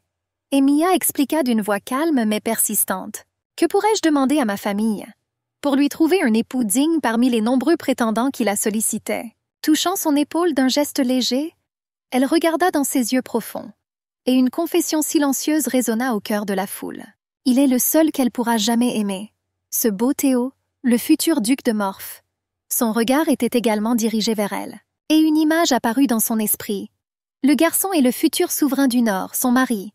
Elle est blottie contre lui, le serrant fort dans ses bras, et elle lui a demandé doucement s'il pensait que l'idée était absurde. qu'Iris deviendrait la maîtresse du puissant duché de Morph alors qu'il ne connaissait même pas ses origines. De plus, son silence excessif semblait à Mia le signe avant-coureur d'un silence oppressant. Qui gouvernera le duché après leur mariage? Semblable à un cimetière, Iris, baissant les yeux, écouta ces paroles caustiques, sans y trouver d'objection. Après tout, la dame a bien noté leur laconisme lors de leurs rencontres avec Théo. Elle n'a jamais cherché à attirer l'attention sur elle. Des bijoux modestes, une voix simple et calme, une démarche presque silencieuse qui faisait ressembler la jeune fille à un fantôme. Chacune de ces caractéristiques subtiles, l'une après l'autre, était un choix conscient du duc Morph. La tristesse s'est glissée dans le cœur de Miss. Soudain, la question de Mia au prince lui transperça l'esprit. Allait-il vraiment épouser Iris? Après tout, selon elle, ses fiançailles ne sont qu'un spectacle. Parce que le garçon n'avait pas la volonté de refuser son grand-père. La jeune fille fut stupéfaite par son silence en réponse. Il n'a pas objecté, ce qui l'a fait réfléchir. Peut-être que les paroles de Mia étaient vraiment vraies. La compréhension de la tristesse cachée du prince surgit dans le cœur d'Iris. Son désespoir face à l'impossibilité de choisir librement son destin. De la vie de la jeune femme, elle est si calme et discrète. Vraiment indigne du fier prince, futur duc de Morph. Comment une âme aussi silencieuse a-t-elle pu devenir sa femme? Diriger également le rude Nord à ses côtés. Soudain, Théo confirma les paroles de la jeune femme, déclarant froidement qu'Iris n'est pas faite pour lui. Elle frappa dans ses mains de joie. Mia a ajouté qu'il se sentirait mal à l'aise en présence d'une fille aussi silencieuse. Ces mots furent l'impulsion de son mouvement soudain. Le prince se précipita vers la porte de la terrasse, ce qui surprit grandement la dame, et l'ouvrit. Son regard tomba sur la silhouette d'Iris, qui commença rapidement à s'éloigner. Le garçon a appelé la fille. Elle se retourna, son visage exprimant la confusion, et marmonna quelque chose d'incompréhensible, comme si elle se souvenait de quelque chose d'important. Mademoiselle a dit qu'elle avait oublié quelque chose et est revenue. S'enfuyant à nouveau, elle dit rapidement que c'était une mauvaise idée et qu'il valait mieux retourner dans la chambre. Iris courut dans le couloir, mais Théo essaya de l'arrêter. Cependant, la fille était loin, sa silhouette à peine visible au bout du long couloir. Le cœur de la jeune fille battait à tout rompre alors qu'elle courait vers sa chambre, son esprit rempli de doutes. Ce mariage n'est-il qu'une formalité pour faire plaisir au vieux duc? Leur union est-elle simplement une affaire rentable? Théo ne l'a jamais regardée avec amour. En fermant bruyamment la porte derrière elle, mademoiselle ressentit un amer soulagement. Maintenant, il est libre dans ses sentiments pour Mia ou pour toute autre femme. Après tout, les jours du vieux duc semblèrent compter. Son corps tremblait encore. Mais soudain, Iris réalisa qu'elle-même n'avait pas de sentiments profonds pour le prince. De plus, le destin l'a déjà généreusement dotée. Le titre de duchesse, une vie luxueuse. En regardant autour d'elle sa chambre luxueuse, elle doit se sentir reconnaissante. Personne ne lui interdira d'aimer celui que son cœur choisit. Et pour Théo, le mariage avec la femme qu'il aime apportera plus de bonheur. Malgré sa retenue habituelle, il n'est pas une personne cruelle et ne la laissera pas sans moyen de subsistance. Même si leurs chemins divergent, elle n'était plus la fille sans défense qu'elle connaissait autrefois. Le temps et les épreuves ont tempéré son esprit, lui donnant la force de choisir son chemin. La dissolution du mariage, qui lui avait semblé autrefois inévitable, se présentait désormais à elle comme une opportunité de libération. Une chance d'échapper au réseau d'obligations et d'attentes imposées. Malgré sa détermination apparente, elle était envahie par l'anxiété. Iris ne comprenait pas ce qu'elle voulait vraiment, et cette incertitude restait un mystère pour elle. Peut-être que tout cela était dû à la tension nerveuse. La température de la fille a augmenté. Et le rêve, dès qu'elle toucha l'oreiller, s'avéra dérangeant. Tard dans la nuit, à travers sa demi-somnolence, elle sentit la proximité de quelqu'un. Et elle reconnut à peine le visage qui se penchait sur elle dans la faible lumière. Il était encore là. Le feu crépitait dans la cheminée et la lueur argentée de la lune filtrait à travers la vitre. Le prince toucha doucement son front brûlant, et l'excitation était visible sur ses traits. Ouvrant les yeux, Iris vit tout vaguement, comme à travers une brume. La voix familière de Théo parvint à ses oreilles, et instantanément, Les paroles désobligeantes de Mia et sa propre confession froide revinrent à la vie dans sa mémoire. Des larmes amères coulèrent sur ses joues. Le garçon regardait en silence, sa main caressant doucement ses cheveux ondulés. À travers un voile de larmes, Iris demanda, à peine audible, s'il allait la quitter. Il y avait une douleur cachée dans sa voix alors qu'il demandait à nouveau. Elle n'avait probablement pas prévu de franchir ce pas elle-même. Mais la jeune fille s'y est opposée, demandant pourquoi elle en avait besoin. La surprise du prince était évidente. N'aspirait-elle pas à la liberté? Mais ce n'était pas le cas. La fille ne pouvait pas comprendre ses propres sentiments. Pourquoi, malgré sa froideur, elle était si attirée par lui? Prenant la main de Théo, la demoiselle le supplia de ne pas partir. Il lui a assuré qu'il resterait. Elle a attendu sa promesse et il l'a tenue, touchant légèrement le front brûlant de la dame. Se sentant mal à l'aise, Iris ouvrit les yeux. Le gars s'est à nouveau calmé. Il a dit que ses paroles n'étaient que des délires de maladie et lui a demandé de fermer à nouveau les yeux, promettant d'écouter tout quand elle sera rétablie. La fille ne comprenait pas pourquoi elle disait tout cela. Dans son bon sens, elle ne lui a jamais révélé ses sentiments. Cependant, son assurance a dissipé son anxiété. Et elle s'est rendormie. Je me sens calme et en sécurité en présence de Théo. Une semaine s'était écoulée depuis leur fiançailles, et la température d'Iris était revenue à la normale de manière inattendue. Les plans initiaux prévoyaient un départ immédiat vers la capitale. Mais à cause de sa maladie, ils ont dû rester au château pendant 7 jours supplémentaires. Ce n'est que la semaine suivante qu'ils se rendirent ensemble dans la capitale des Morphes. Malgré le caractère formel des fiançailles, Théo resta froid et distant. Leur relation ne s'est pas réchauffée. Soudain, la fille frissonna, émergeant de son sommeil. Théo, qui était assis en face d'elle, lui rappelait le passé. Ouvrant les yeux, elle ne le vit pas. Est-ce qu'il est vraiment sorti le premier? Une peur soudaine envahit Miss et elle recula. Mais le prince était à proximité. La dame était effrayée à l'idée que Théo puisse s'asseoir à côté d'elle pendant qu'elle dormait. Sa voix apaisante lui assura qu'il allait la réveiller, que leur voyage touchait à sa fin. Iris le remercia, se sentant légèrement gênée. Elle sentit son irritation. Il marmonna avec mécontentement qu'il ne voulait pas changer. Le gars a réalisé qu'il n'avait pas d'autre choix que de rester pour elle. Leurs fiançailles sont devenues l'objet de nombreuses discussions. Et même si son fiancé était venu seul, cela aurait pu donner lieu à d'étranges ragots. Iris a essayé d'analyser tous les aspects de son avenir. Peut-être que ça valait la peine de réfléchir à tout, même si le temps des regrets est révolu. Finalement, la voiture s'arrêta sans encombre au majestueux domaine, résidence capitale des Morphes. Un jour, le majordome montra une surprise considérable lorsqu'il vit mademoiselle qui était revenue du festival beaucoup plus tôt que prévu. Iris se retrouva dans une position difficile, ne sachant pas quoi lui dire. Elle ne pouvait pas admettre qu'elle s'était évanouie à cause de la terrible prophétie de mort dans le miroir. Alors, feignant une profonde fatigue, la jeune fille annonça son désir de se reposer immédiatement. Cela a surpris l'assistant.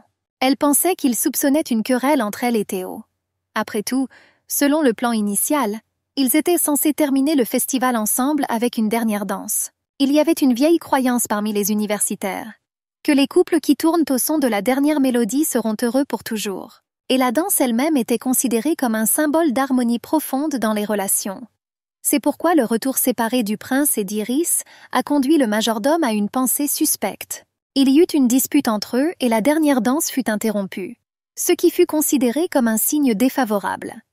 Ils surveillaient attentivement leur vie et informaient régulièrement le duc. De telles erreurs étaient donc absolument inacceptables.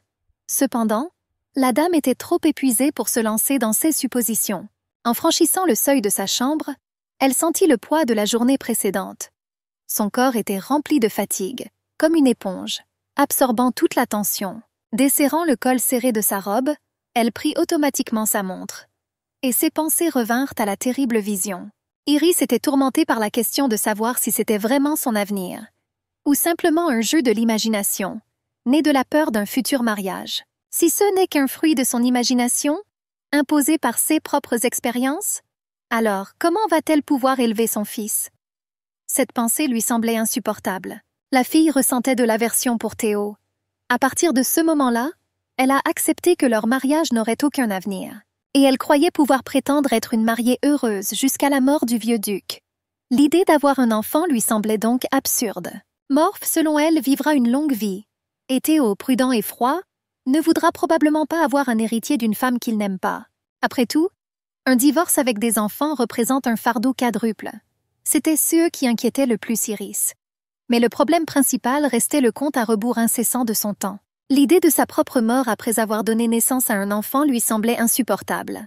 La seule issue, pour ne pas nuire à son fils, était de céder sa place à Mia. Un coup soudain à la porte annonça la visite du médecin. Il a dit qu'il avait entendu parler de sa chute, mais la demoiselle lui a assuré qu'elle se sentait bien. L'homme a insisté pour une inspection personnelle. La jeune fille bouleversée n'a pas voulu révéler la raison de son malaise, qui était liée à l'utilisation d'un miroir. Il écouta attentivement son pouls.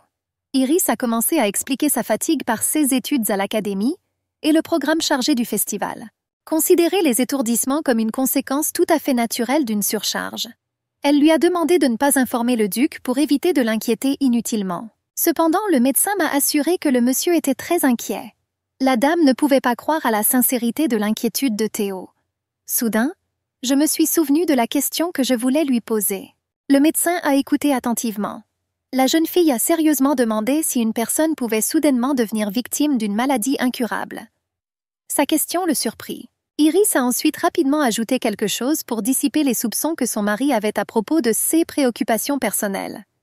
Elle a expliqué qu'elle avait un ami proche. Elle est tombée gravement malade de manière inattendue, ce qui l'a obligée à rentrer chez elle. Cet incident, qui s'est produit il y a longtemps, a encore affecté mademoiselle. Le médecin a demandé quel était le statut social de son amie. Il a également souligné qu'avec des examens médicaux réguliers, le risque de tomber soudainement gravement malade était minime, sauf dans les cas où la personne appartenait aux couches les plus pauvres de la population. Mais elle n'avait pas accès aux soins médicaux. La fille a compris l'allusion. Ces craintes concernant une maladie inattendue se sont donc avérées infondées. Après tout, le médecin lui-même a tout confirmé. Il lui a demandé à nouveau si elle avait des plaintes concernant son bien-être. Mais la dame m'a assuré qu'elle se sentait bien. Cependant, pour prévenir d'éventuels problèmes, son mari lui a prescrit des médicaments contre l'anémie. Conseillé également au chef d'augmenter la teneur en viande dans ses plats. Le médecin lui a expliqué que le végétarisme pouvait être nocif pour son physique fragile. Iris le remercia pour son attention et lui dit au revoir. S'affalant sur le canapé moelleux, elle tomba dans une profonde réflexion. Si sa vision est vraie, doit-elle s'attendre à une maladie inattendue dans le futur? La cause de sa possible maladie restait inconnue jusqu'à ce qu'une pensée soudaine frappe mademoiselle. Et si tout cela concernait le futur enfant? Bien sûr, cela ne peut être qu'une supposition. Mais la grossesse et l'accouchement sont les seuls facteurs significatifs. Ce qui peut avoir un impact si fort sur le corps féminin. C'était peut-être là la clé de la solution. Pleine de détermination, Iris décide de faire une petite recherche à la bibliothèque, en espérant trouver des réponses à vos questions. En ouvrant la porte de sa chambre, elle fut submergée par une surprise inattendue, la faisant se figer sur place. Théo se tenait dans l'embrasure de la porte. Son visage, comme sculpté dans la pierre, conservait une expression sévère. Le regard transperça, faisant serrer mon cœur d'anxiété. Il a indiqué qu'il n'avait connaissance d'aucun étudiant à l'académie, qui rentrerait chez lui de manière inattendue à cause d'une maladie. La poitrine d'Iris était glacée de peur qu'il ait pu entendre sa conversation avec le médecin. Mais elle reprit rapidement le contrôle d'elle-même, feignant l'indifférence. La jeune fille a expliqué son intérêt pour de telles situations par simple curiosité. Cependant, le prince ne comprenait pas son intérêt soudain pour de telles questions. Iris a essayé de changer de sujet en demandant « N'avait-il pas prévu de changer de vêtements et de retourner à l'académie ?» En passant, j'ai demandé quelle heure il était. Il s'adressa à elle avec une froideur formelle dans la voix. La dame a fait remarquer qu'elle pensait qu'avec la bonne vitesse, le jeune homme y parviendrait. Puis son regard devint plus perçant tandis qu'il lui demandait quelle pensée elle avait en tête à ce moment-là. Mademoiselle était gênée, confuse, et les mots restaient coincés dans sa gorge. Son silence ne surprit pas Théo. Il a noté le comportement inhabituel de la jeune fille ce jour-là, qui contrastait fortement avec son attitude habituellement calme. Iris se demandait à quel point son comportement étrange était perceptible. Le trouble intérieur se reflétait-il si clairement dans ses actions? Soudain, la dame fut éclairée. Comment pourrait-elle oublier que dans cette maison, chaque mot prononcé parvient tôt ou tard aux oreilles du duc? Mademoiselle a décidé d'arrêter avant de se faire plus de mal.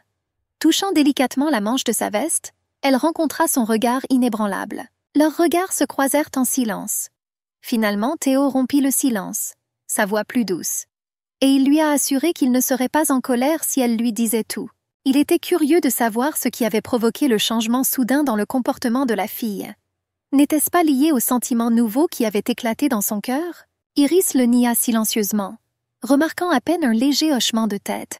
Mais le regard du garçon restait inébranlable, attendant avec persistance ses mots. Elle se figea sur place, ses pensées emmêlées dans un vortex chaotique. Les mots étaient perdus dans sa tête. La dame ne pouvait pas prononcer un seul son. Mademoiselle ne pouvait pas lui révéler le secret du miroir magique, ce qui lui a permis de voir son terrible avenir. Les avertissements de sa mère résonnèrent dans son esprit, ce qui interdisait strictement de parler de la vision. Sinon, une terrible catastrophe pourrait s'abattre sur eux deux. La femme a parlé d'une possible grande calamité, peut-être même pire que la mort. La jeune fille était paralysée par la peur de ce quelque chose, indéfini et terrifiant. Rassemblant tout son courage, serrant fermement les poings, Iris parla. Qu'il y avait une sorte de malentendu entre eux. Et elle a pensé qu'il était temps de faire amende honorable. Seules paroles ont choqué Théo. Il ne comprenait pas exactement ce qu'elle voulait réparer. La jeune fille a fait remarquer qu'il ne voulait pas l'épouser. Mais si rien ne change, leur mariage est inévitable. Le jeune homme était confus, ne comprenant pas son allusion. Peut-être que ça valait la peine de faire comme si de rien n'était.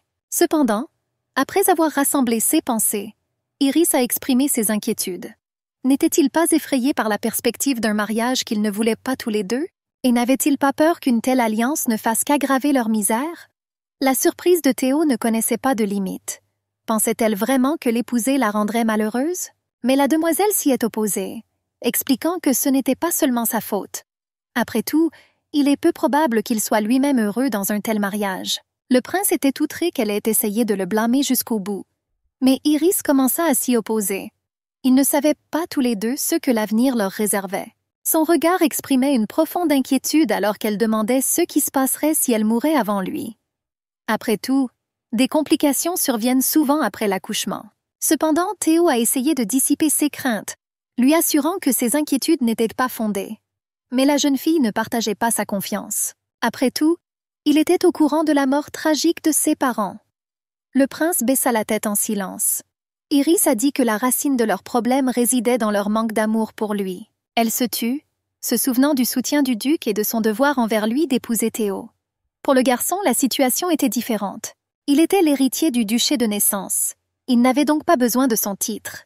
Les paroles de Mia sur l'avenir n'ont fait que le confirmer. Plus tard, en tant que duchesse, elle rendit visite à Iris. Elle a demandé avec audace de renoncer à la place d'épouse principale. Elle n'aurait jamais osé faire une telle chose sans l'approbation de Théo. Souvenir de la cérémonie de fiançailles, où il ne s'est pas éloigné de Mia qui se tenait à côté de lui. Ils n'ont fait que renforcer cette idée. Après tout, leur connaissance durait depuis l'enfance. Ainsi, leurs sentiments possibles l'un pour l'autre ne semblaient pas inhabituels. Iris ne voulait pas gâcher leur bonheur. Elle a décidé de disparaître discrètement lorsque le jeune homme a trouvé son véritable amour. Les mots s'échappèrent de sa poitrine à peine audibles. Mais Théo ne les aimait pas.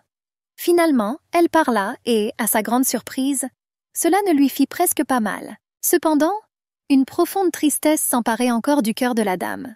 Le gars, remarquant son apparence hagarde, a supposé qu'elle était fatiguée et lui a suggéré de se reposer. Mais la demoiselle refusa. Le prince leur assura qu'ils pourraient reparler plus tard. Elle a accepté à contre-cœur, estimant que son comportement était peut-être excessif. Soudain, un médaillon avec un miroir glissa dessous ses vêtements.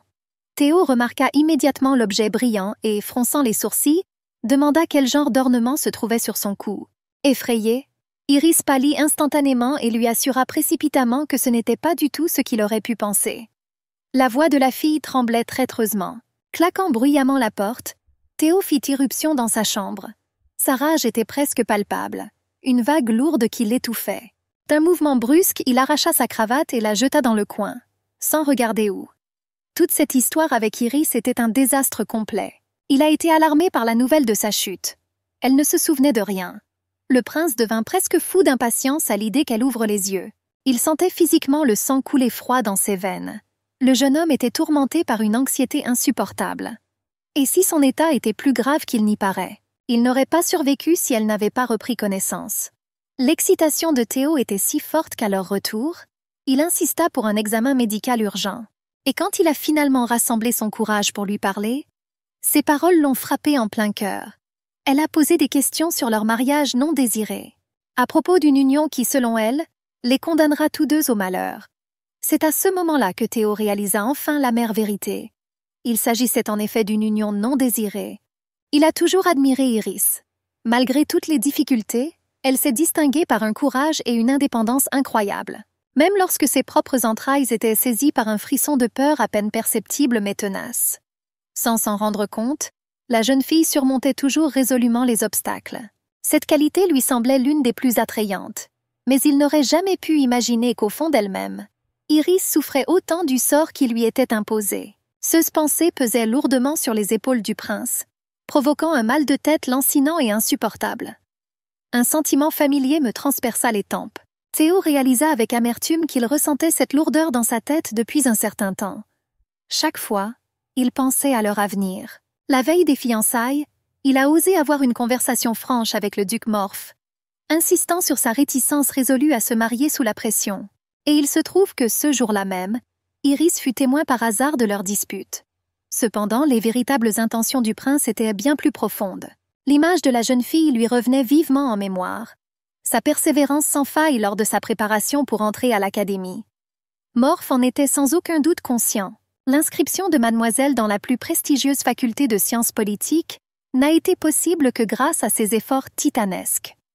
Et aussi un désir effréné de connaissance. C'est alors que Théo s'est exprimé pour la première fois ouvertement contre le vieux duc. Défendant ardemment le droit d'Iris à décider de son propre destin, ce sentiment lui-même l'indignait. Que la dame a été forcée de se marier, au mépris de ses désirs et de ses ambitions, puisqu'elle n'a entendu qu'une partie de leur conversation. Il semblait probablement qu'il était contre le mariage uniquement à cause de son manque de sentiment pour elle. Se souvenant de ses paroles calmes lui disant d'être patient, Théo ne pouvait pas comprendre. Pourquoi, même dans une situation tendue, elle a essayé de soutenir, trouvant la force de réconforter. S'affalant sur le canapé, pensa-t-il. Parlez à votre grand-père d'un éventuel poste ensemble si le gars n'était pas prêt à prendre des engagements sérieux. Elle demanda de la patience jusqu'à la mort du vieux duc, jusqu'à ce que le pouvoir lui soit transmis. Et les assurances de soutien provenant uniquement du duc ont déçu Théo encore plus. Soudain, on frappa à la porte et un assistant apparut sur le seuil avec un sourire condescendant. Le prince irrité se retourna brusquement, voulant savoir ce qui s'était passé. Théo ressentait une forte aversion pour cet homme, le soupçonnant de rapporter à son grand-père tous les petits détails concernant le garçon. Le majordome frappa dans ses mains, profondément ému. Il lui semblait que le lien entre le prince et la demoiselle était bien plus fort qu'il ne l'avait imaginé. Cette nouvelle apportera sans aucun doute une grande joie à sa grâce le duc. Théo l'interrompit, ne comprenant pas de quoi il parlait. Ce n'est certainement pas une question de sentiment. Le gars soupçonnait qu'Iris voulait partir. L'assistant a assuré que le duc souhaitait voir son arrière-petit-fils le plus tôt possible, espérant la mémoire du prince. Théo, élevant la voix, lui ordonna de s'en aller, le regardant avec colère. Je me souviens de ses paroles enthousiastes sur les complications possibles après la naissance de l'enfant. Il a remarqué que chaque fois que le mariage était évoqué, elle était inhabituellement excitée. Et le premier mot qu'elle prononça fut « enfant ». Le garçon s'approcha du majordome d'un air menaçant, lui demandant furieusement s'il lui avait parlé de l'héritier. L'homme effrayé lui assura qu'elle savait. Après tout, dès son arrivée au domaine, la dame a étudié le processus de l'accouchement et tout ce qui s'y rapporte. Théo pensait que son grand-père était fou de lui faire étudier une telle chose. Peut-être que mademoiselle fut alors envahie par la peur, ce qui était compréhensible. Il pensait à donner naissance à un enfant de quelqu'un qu'on aime, et à la douleur qu'il y a à donner naissance à un enfant de quelqu'un qu'on n'aime pas. En regardant ses poings serrés, le jeune homme avait déjà réalisé tout cela auparavant. Mais ensuite, je me suis sentie encore plus dégoûtée. Ce soir-là, les étudiants de l'académie se réunissaient pour un bal. Et en regardant l'horloge, ils se rendirent compte que l'heure de danser approchait. Tout le monde attendait ce moment avec impatience. Soudain, une silhouette brillante attira leur attention, qui brillait avec ses chaussures blanches comme neige et, en traversant le couloir, ne recueillait que des soupirs de joie. Ses cheveux lâchés dansèrent dans l'air, et les bijoux qui l'ornaient rayonnaient d'un éclat éblouissant. Mia entra dans le hall. Avec un lourd soupir, elle déclara que la capitale était sans aucun doute belle. Cependant, son regard parcourut à nouveau la salle universitaire, la déception résonnant dans sa voix. Se couvrant d'un éventail, la dame fut stupéfaite. Ce cadre désuet était-il vraiment tout ce qu'il pouvait se permettre? La jeune femme a remarqué que les fêtes luxueuses l'attiraient beaucoup plus. Soudain, Une voix masculine veloutée lui demanda de baisser la voix. Mais en réponse, elle n'a fait qu'énoncer un fait indéniable accompagné d'un reproche. Le jeune homme réprima à peine un doux sourire. Il comprendrait si les paroles de Mia parvenaient à des oreilles sensibles. Les dames ont été réprimandées pendant au moins plusieurs heures pour une telle audace. Une question lui traversa involontairement l'esprit. Pourquoi s'est-elle même présentée à ce modeste bal? Le nom du jeune homme était Erwin Brisbane. Le garçon était l'héritier du marquis de Brisbane. Erwin a rencontré la dame dans les étendues rudes du Nord, où sa jeune sœur s'était rendue pour des raisons familiales. La baronne Craven a donné refuge à la jeune fille. Et à partir de ce moment-là, sa communication avec Mia est devenue constante. Bientôt, Erwin lui-même rejoint leur entreprise. Sa sœur parlait toujours d'elle avec une admiration sincère, la trouvant extrêmement courageuse et intransigeante dans ses jugements. La jeune femme appartenait à ce type rare de personnalité, qu'il est presque impossible de rencontrer dans l'agitation de la capitale. Et communiquer avec elle procurait à la jeune fille une véritable joie. Erwin sourit faiblement. Se souvenir combien il est difficile de trouver véritablement des personnages similaires parmi les résidents choyés de la métropole. Heureusement, lui-même n'était pas accablé de formalités inutiles. Par conséquent, le comportement quelque peu scandaleux de Mia ne le dérangeait pas du tout. Cependant, d'autres pourraient facilement mal comprendre et être profondément offensés par sa franchise. Le seul bouclier qui protégeait la dame de la condamnation générale était sa beauté indéniable. Mais il y avait une autre raison, non moins importante. C'est pour cela que le jeune homme et sa mère traitaient Mia avec une sympathie particulière. Un jour, une femme fit remarquer que la jeune femme était vraiment charmante. N'aurait-elle pas été un excellent parti pour son oncle, qu'il avait récemment offensé par négligence?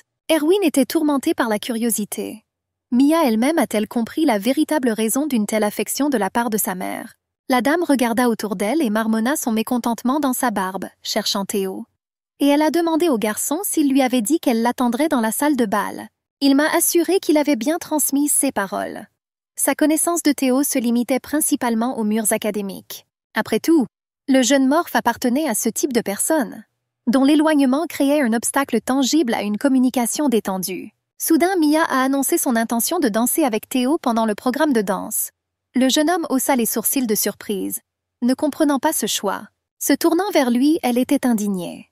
Qu'il n'avait pas entendu parler de la vieille légende des couples qui dansaient leur dernière danse et vivaient heureux pour toujours. Le gars a été vraiment surpris par cette déclaration. Après tout, le prince avait une épouse. Il pensait que son nom était Iris, une étudiante calme et polie comme Théo lui-même. Elle apparaissait rarement lors d'événements parascolaires. Cependant, ses résultats scolaires sont restés élevés, ce qui est devenu l'objet de conversations intéressantes. Le jeune homme les observait depuis longtemps, et j'ai eu l'impression que leur relation était complètement harmonieuse et paisible. Soudain, éclatant de colère, Mia déclara sèchement.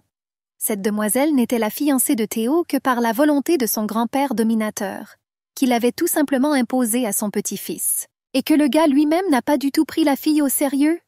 En lui jetant un rapide regard évaluateur, Erwin réfléchit, que la jeune femme parlait comme si elle avait depuis longtemps une relation étroite avec le prince. Et il a fait remarquer avec désinvolture qu'il comprenait le comportement étrange. Cependant, le jeune homme ne se souciait pas trop des titres et des liens familiaux complexes. Il n'a donc pas particulièrement étudié les subtilités des relations entre les différentes familles nobles. Le cœur d'Erwin aspirait à épouser quelqu'un pour qui il aurait de vrais sentiments. C'est pourquoi il se sentait même humainement désolé pour la silencieuse Iris. Après tout, son avenir avait déjà été impitoyablement déterminé. Passer sa vie aux côtés de quelqu'un d'aussi détaché émotionnellement que Théo. Un mois s'écoula et l'académie fut noyée dans l'agitation festive. Un jour ensoleillé, le jardin s'est fleuri avec les tenues colorées de nombreux invités. Au milieu de cette compagnie bruyante, une Iris triste se tenait comme une ombre solitaire. Une pensée, remplie d'une légère amertume, lui traversa involontairement l'esprit.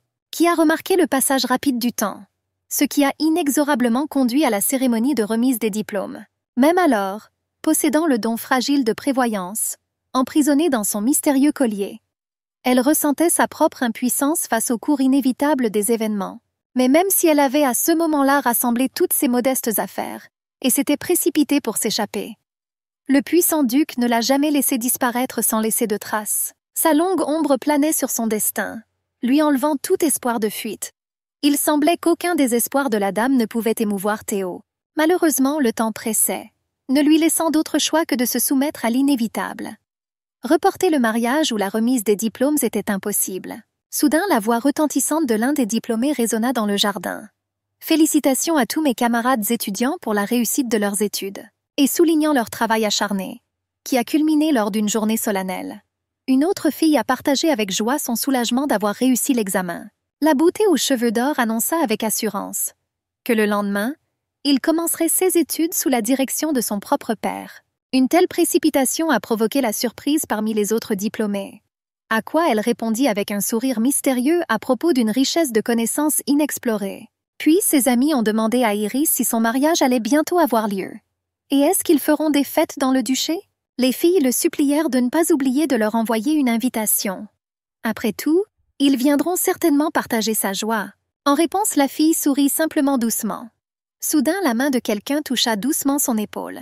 Se retournant avec surprise, elle vit Théo. Son expression sérieuse a dérouté la dame. Il dit doucement qu'ils avaient besoin de parler et demanda à le suivre. La fille obéit en silence. En regardant autour d'elle, elle vit une foule animée d'invités, discutant avec animation entre eux, entourés de leur famille. Et le cœur d'Iris était saisi par le désir de retrouver sa famille. Elle imaginait à quel point ses parents seraient fiers lorsqu'ils apprendraient qu'elle avait obtenu son diplôme de l'académie. Elle suivit docilement Théo, qui s'arrêta brusquement. Et en touchant son collier et en lui demandant si elle le portait toujours, la fille a expliqué que c'était un souvenir de ses parents. Lorsqu'il lui demanda de regarder, elle ne s'y opposa pas, surprise par l'intérêt inattendu porté à la décoration. Après l'avoir retiré, Iris a signalé que le collier était un artefact trouvé à Marbach. Au milieu se trouvait un petit miroir. Cependant, elle prévint Théo, par curiosité de l'ouvrir en raison de son âge et de sa fragilité. « Je veux qu'il soit considéré comme une simple chose ancienne, et non comme un objet aux propriétés cachées. » En regardant attentivement la décoration, le garçon remarqua qu'elle ressemblait à un talisman, et son attention fut attirée par l'inscription « Rythme du temps ». Ne comprenant pas le sens, il regarda Iris d'un air interrogateur.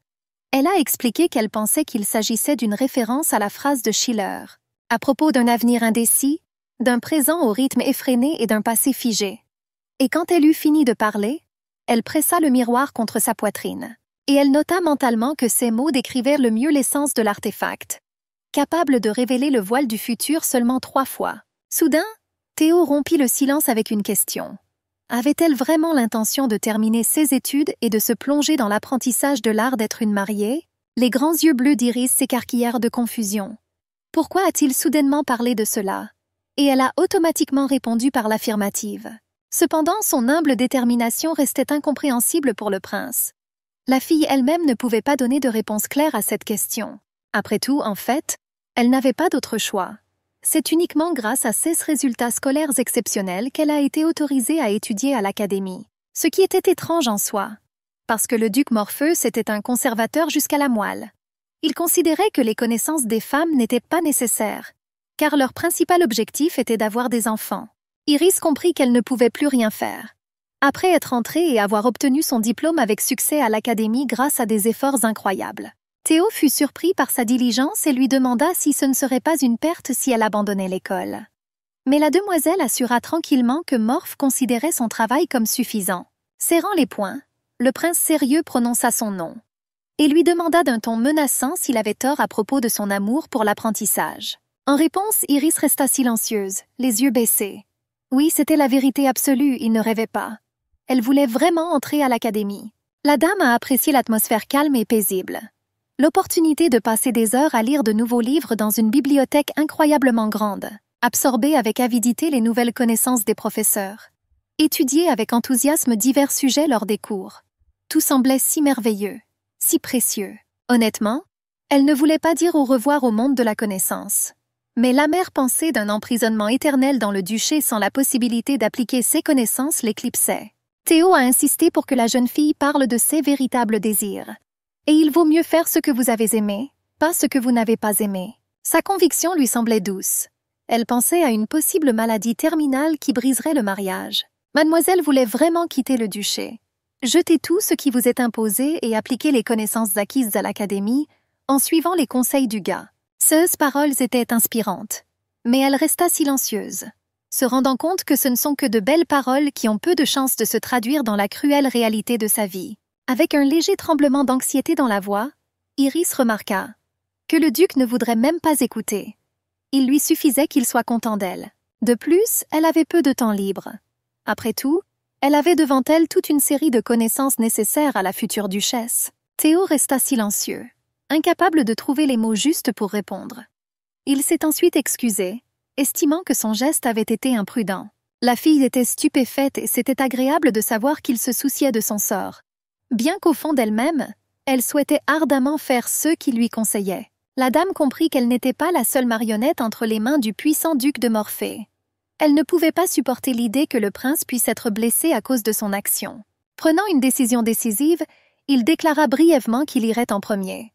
Iris se figea, choquée et surprise par une telle surprise. Elle ouvrit la bouche pour lui dire quelque chose. Mais Théo s'éloignait déjà, sa silhouette disparaissant parmi la foule en fête. Mademoiselle le suivit silencieusement du regard. Sentant une vague anxiété dans sa poitrine, son regard capta soudain le mouvement du jeune homme. Il se dirigeait vers Mia, qui se tenait seule à proximité.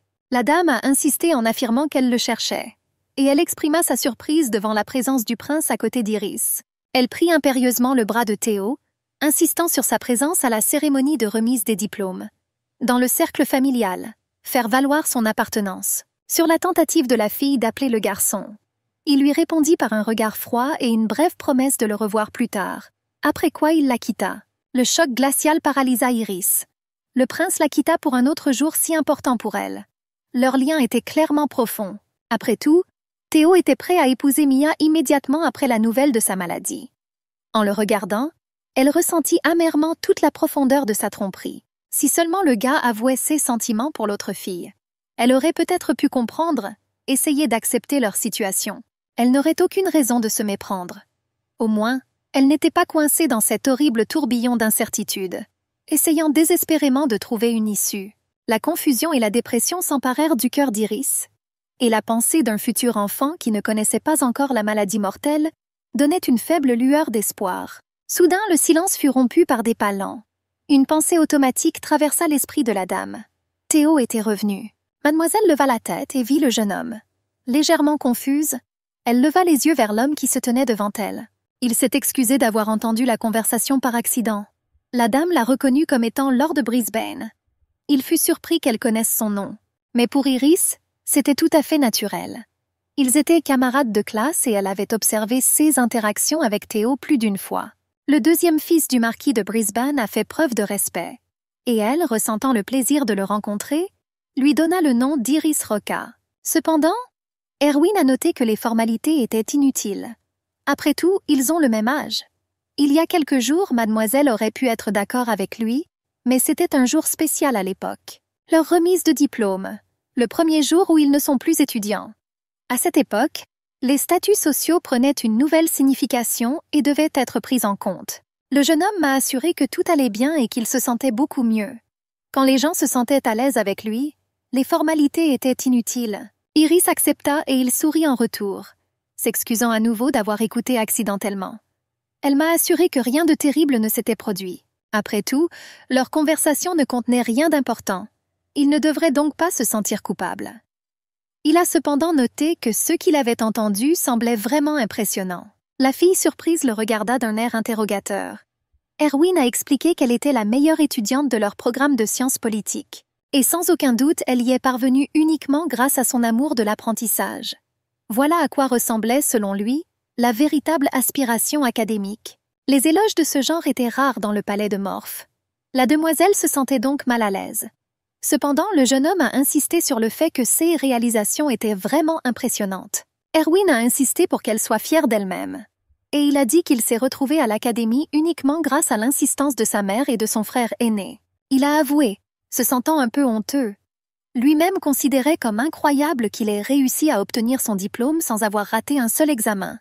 Le jeune homme semblait étonnamment émotif à Iris. Tout le contraire du toujours sombre et réservé Théo. En sa présence, elle se sentait inhabituellement légère. Elle a également noté sa sociabilité, mentionnant sa participation à un concours de cuisine. Il fut surpris par son observation. Après tout, Pour une personne qui est entrée à l'académie sous la contrainte, le gars a vraiment pris une part active à de nombreux événements. Il a réussi à impressionner Iris, qui était habituellement plongée dans ses études. Elle a admis qu'elle aspirait à la même aisance et à la même ouverture d'esprit que lui. Embarrassé, le jeune homme rit, prenant ses paroles comme un compliment. Il a dit qu'il voulait depuis longtemps lui suggérer de s'y essayer. Erwin ne voulait pas que le talent de la fille soit gaspillé. Il se demandait pourquoi elle n'avait pas passé l'examen pour le ministère de l'administration. Il a également exprimé sa confiance que les professeurs de l'académie seraient heureux de l'accepter comme assistante, bien qu'il soit au courant de l'insistance du duc à vouloir qu'elle revienne au palais. Le jeune homme supposa que Théo avait promis de l'aider à convaincre le duc. Peut-être qu'il avait tort. Iris baissa la tête, la tristesse évidente dans sa voix. Elle a dit qu'elle ne voulait pas causer de problèmes inutiles au prince.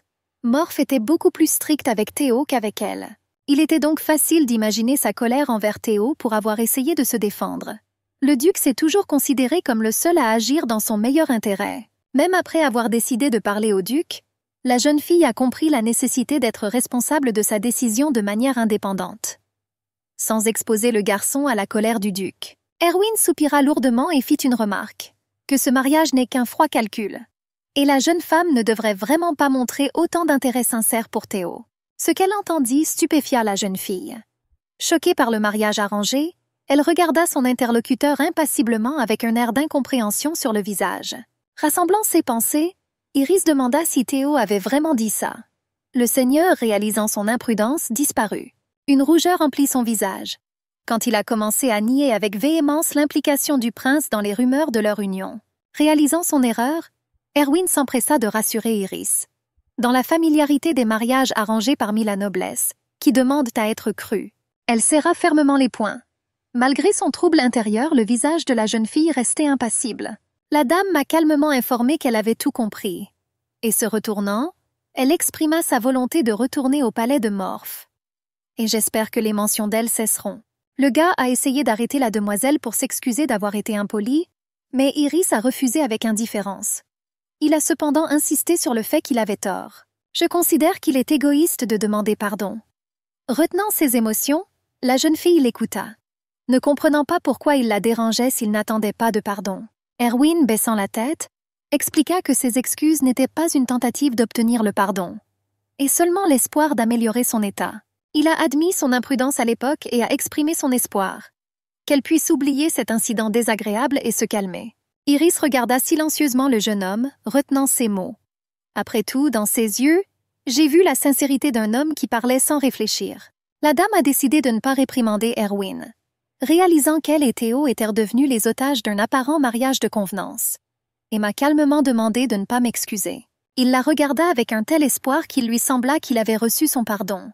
Iris, observant la volatilité de ses émotions, pouvait à peine suivre leur flux. De façon inattendue pour elle-même, elle rit et une rougeur couvrit ses joues. Le jeune homme, enchanté par cette insouciance momentanée, lui rendit son sourire chaleureux. La jeune fille a suggéré qu'une telle facilité pourrait être une caractéristique des gens du Sud chaud, dont la légèreté de caractère était bien connue. Pendant ce temps, Erwin la rassurait, qu'elle pouvait sans hésitation se tourner vers la famille Brisbane pour obtenir de l'aide. Et il fera tout ce qui est en son pouvoir. Ce geste généreux semblait excessif à Iris pour une offense aussi mineure. Mais la sincérité de la pitié dans les yeux du garçon était indéniable. En le regardant, elle sentit pour la première fois qu'elle avait rencontré un interlocuteur, avec qui vous pouvez être franc sans réfléchir à chaque mot. La dame hocha la tête en signe d'accord. Mais elle a promis de faire appel à son aide si le besoin s'en faisait sentir. La solitude pesait lourdement sur les épaules de Miss alors qu'elle retournait au domaine. La disparition de Théo et Mia était entourée de mystères, car ils n'ont jamais été revus. Pas même un bref message de sa part n'est arrivé. Les souvenirs de leur promenade ensemble saisirent le cœur d'Iris d'une douleur amère. Se prenant soudain la tête, elle essaya de rassembler ses pensées éparses. Pour contrôler les émotions turbulentes, elle devra composer avec la solitude, et avec leur connexion secrète. Pour l'instant, la jeune femme restera dans le cœur du prince, et leur mariage ne sera qu'une formalité imposée par la volonté du duc. Elle a dû construire un mur invisible autour d'elle. Ne pas voir, ne pas ressentir la douleur brûlante de leur proximité, même si vous les rencontrez par hasard. Cependant, le sentiment oppressant de malheur refusait obstinément de se dissiper. Au fond d'eux, une petite étincelle d'espoir vacillait, Au moins, un certain respect mutuel naîtrait entre eux, même si la flamme de la romance ne s'allume jamais. Cependant, il semblait que seule Iris chérissait cette illusion de leur future union. Sur le seuil du domaine, elle fut accueillie par un majordome alarmé, dont la surprise a donné lieu à des questions sur le retour anticipé de la dame et l'absence de Lord Morph. Avec un lourd soupir dans la voix, Iris rapporta son dîner avec un ami. Les sourcils de l'homme se froncèrent avec suspicion, et il demanda si elle parlait de sa petite amie. Un accord irrité traversa les pensées de la jeune fille. L'assistant n'a pas hésité à demander l'origine de cette amie. L'irritation d'Iris atteignit son paroxysme. Elle ne comprenait pas la curiosité excessive suscitée par la célébration de la remise des diplômes de Théo. Et avec un reproche dans la voix, elle demanda « Pourquoi le majordome ne s'en est-il pas pris à lui-même s'il était si inquiet à ce sujet ?» L'homme est déconcerté par son ton dur, laissant planer une question silencieuse sur sa possible culpabilité. Il n'a pas levé son regard sévère. Il a fait cette remarque avec condamnation, que la dame, en tant que diplômée adulte de l'académie, aurait dû comprendre les conséquences de l'intimité de Théo avec une fille célibataire. Sa question rhétorique restait en suspens. La raison pour laquelle elle n'a pas empêché les ragots indésirables reste sans réponse. Iris était choquée à l'idée qu'elle était celle qui devait contrôler le comportement de Théo. Après tout, ce dont il parlait n'était pas un mensonge, mais la vérité évidente. Se retournant silencieusement, elle dit qu'elle allait dans sa chambre. L'homme suivit sa dame non loin derrière. Elle courut dans les couloirs, pensant désespérément que la fuite était la seule issue. Mais elle comprenait que Morph ne la laisserait jamais disparaître si facilement. Même à l'intérieur des murs de cette maison, chacun de ses mouvements était sous la surveillance étroite du majordome, qui rapportait consciencieusement tout au duc. Mais la fuite ne semblait pas être la seule issue. Un autre plan est apparu dans la tête d'Iris, pour informer sa seigneurie de sa maladie mortelle. La dame n'avait aucun doute que ce serait la raison pour laquelle il aurait annulé le mariage. La famille Morph n'a pas besoin de la honte associée à la perte soudaine de la femme de Théo. Elle n'avait donc aucun doute sur le fait que le duc romprait leur accord, dès qu'il apprend sa fin inévitable. Étant donné leur connaissance de longue date, il pourrait même faire preuve de compassion et soutenir la jeune fille jusqu'à sa mort. Appuyée contre le mur froid, Iris ressentit soudain un étrange sentiment de confusion. Je pensais à la personne qui m'inquiétait vraiment. Après tout, sa propre fin était inévitable.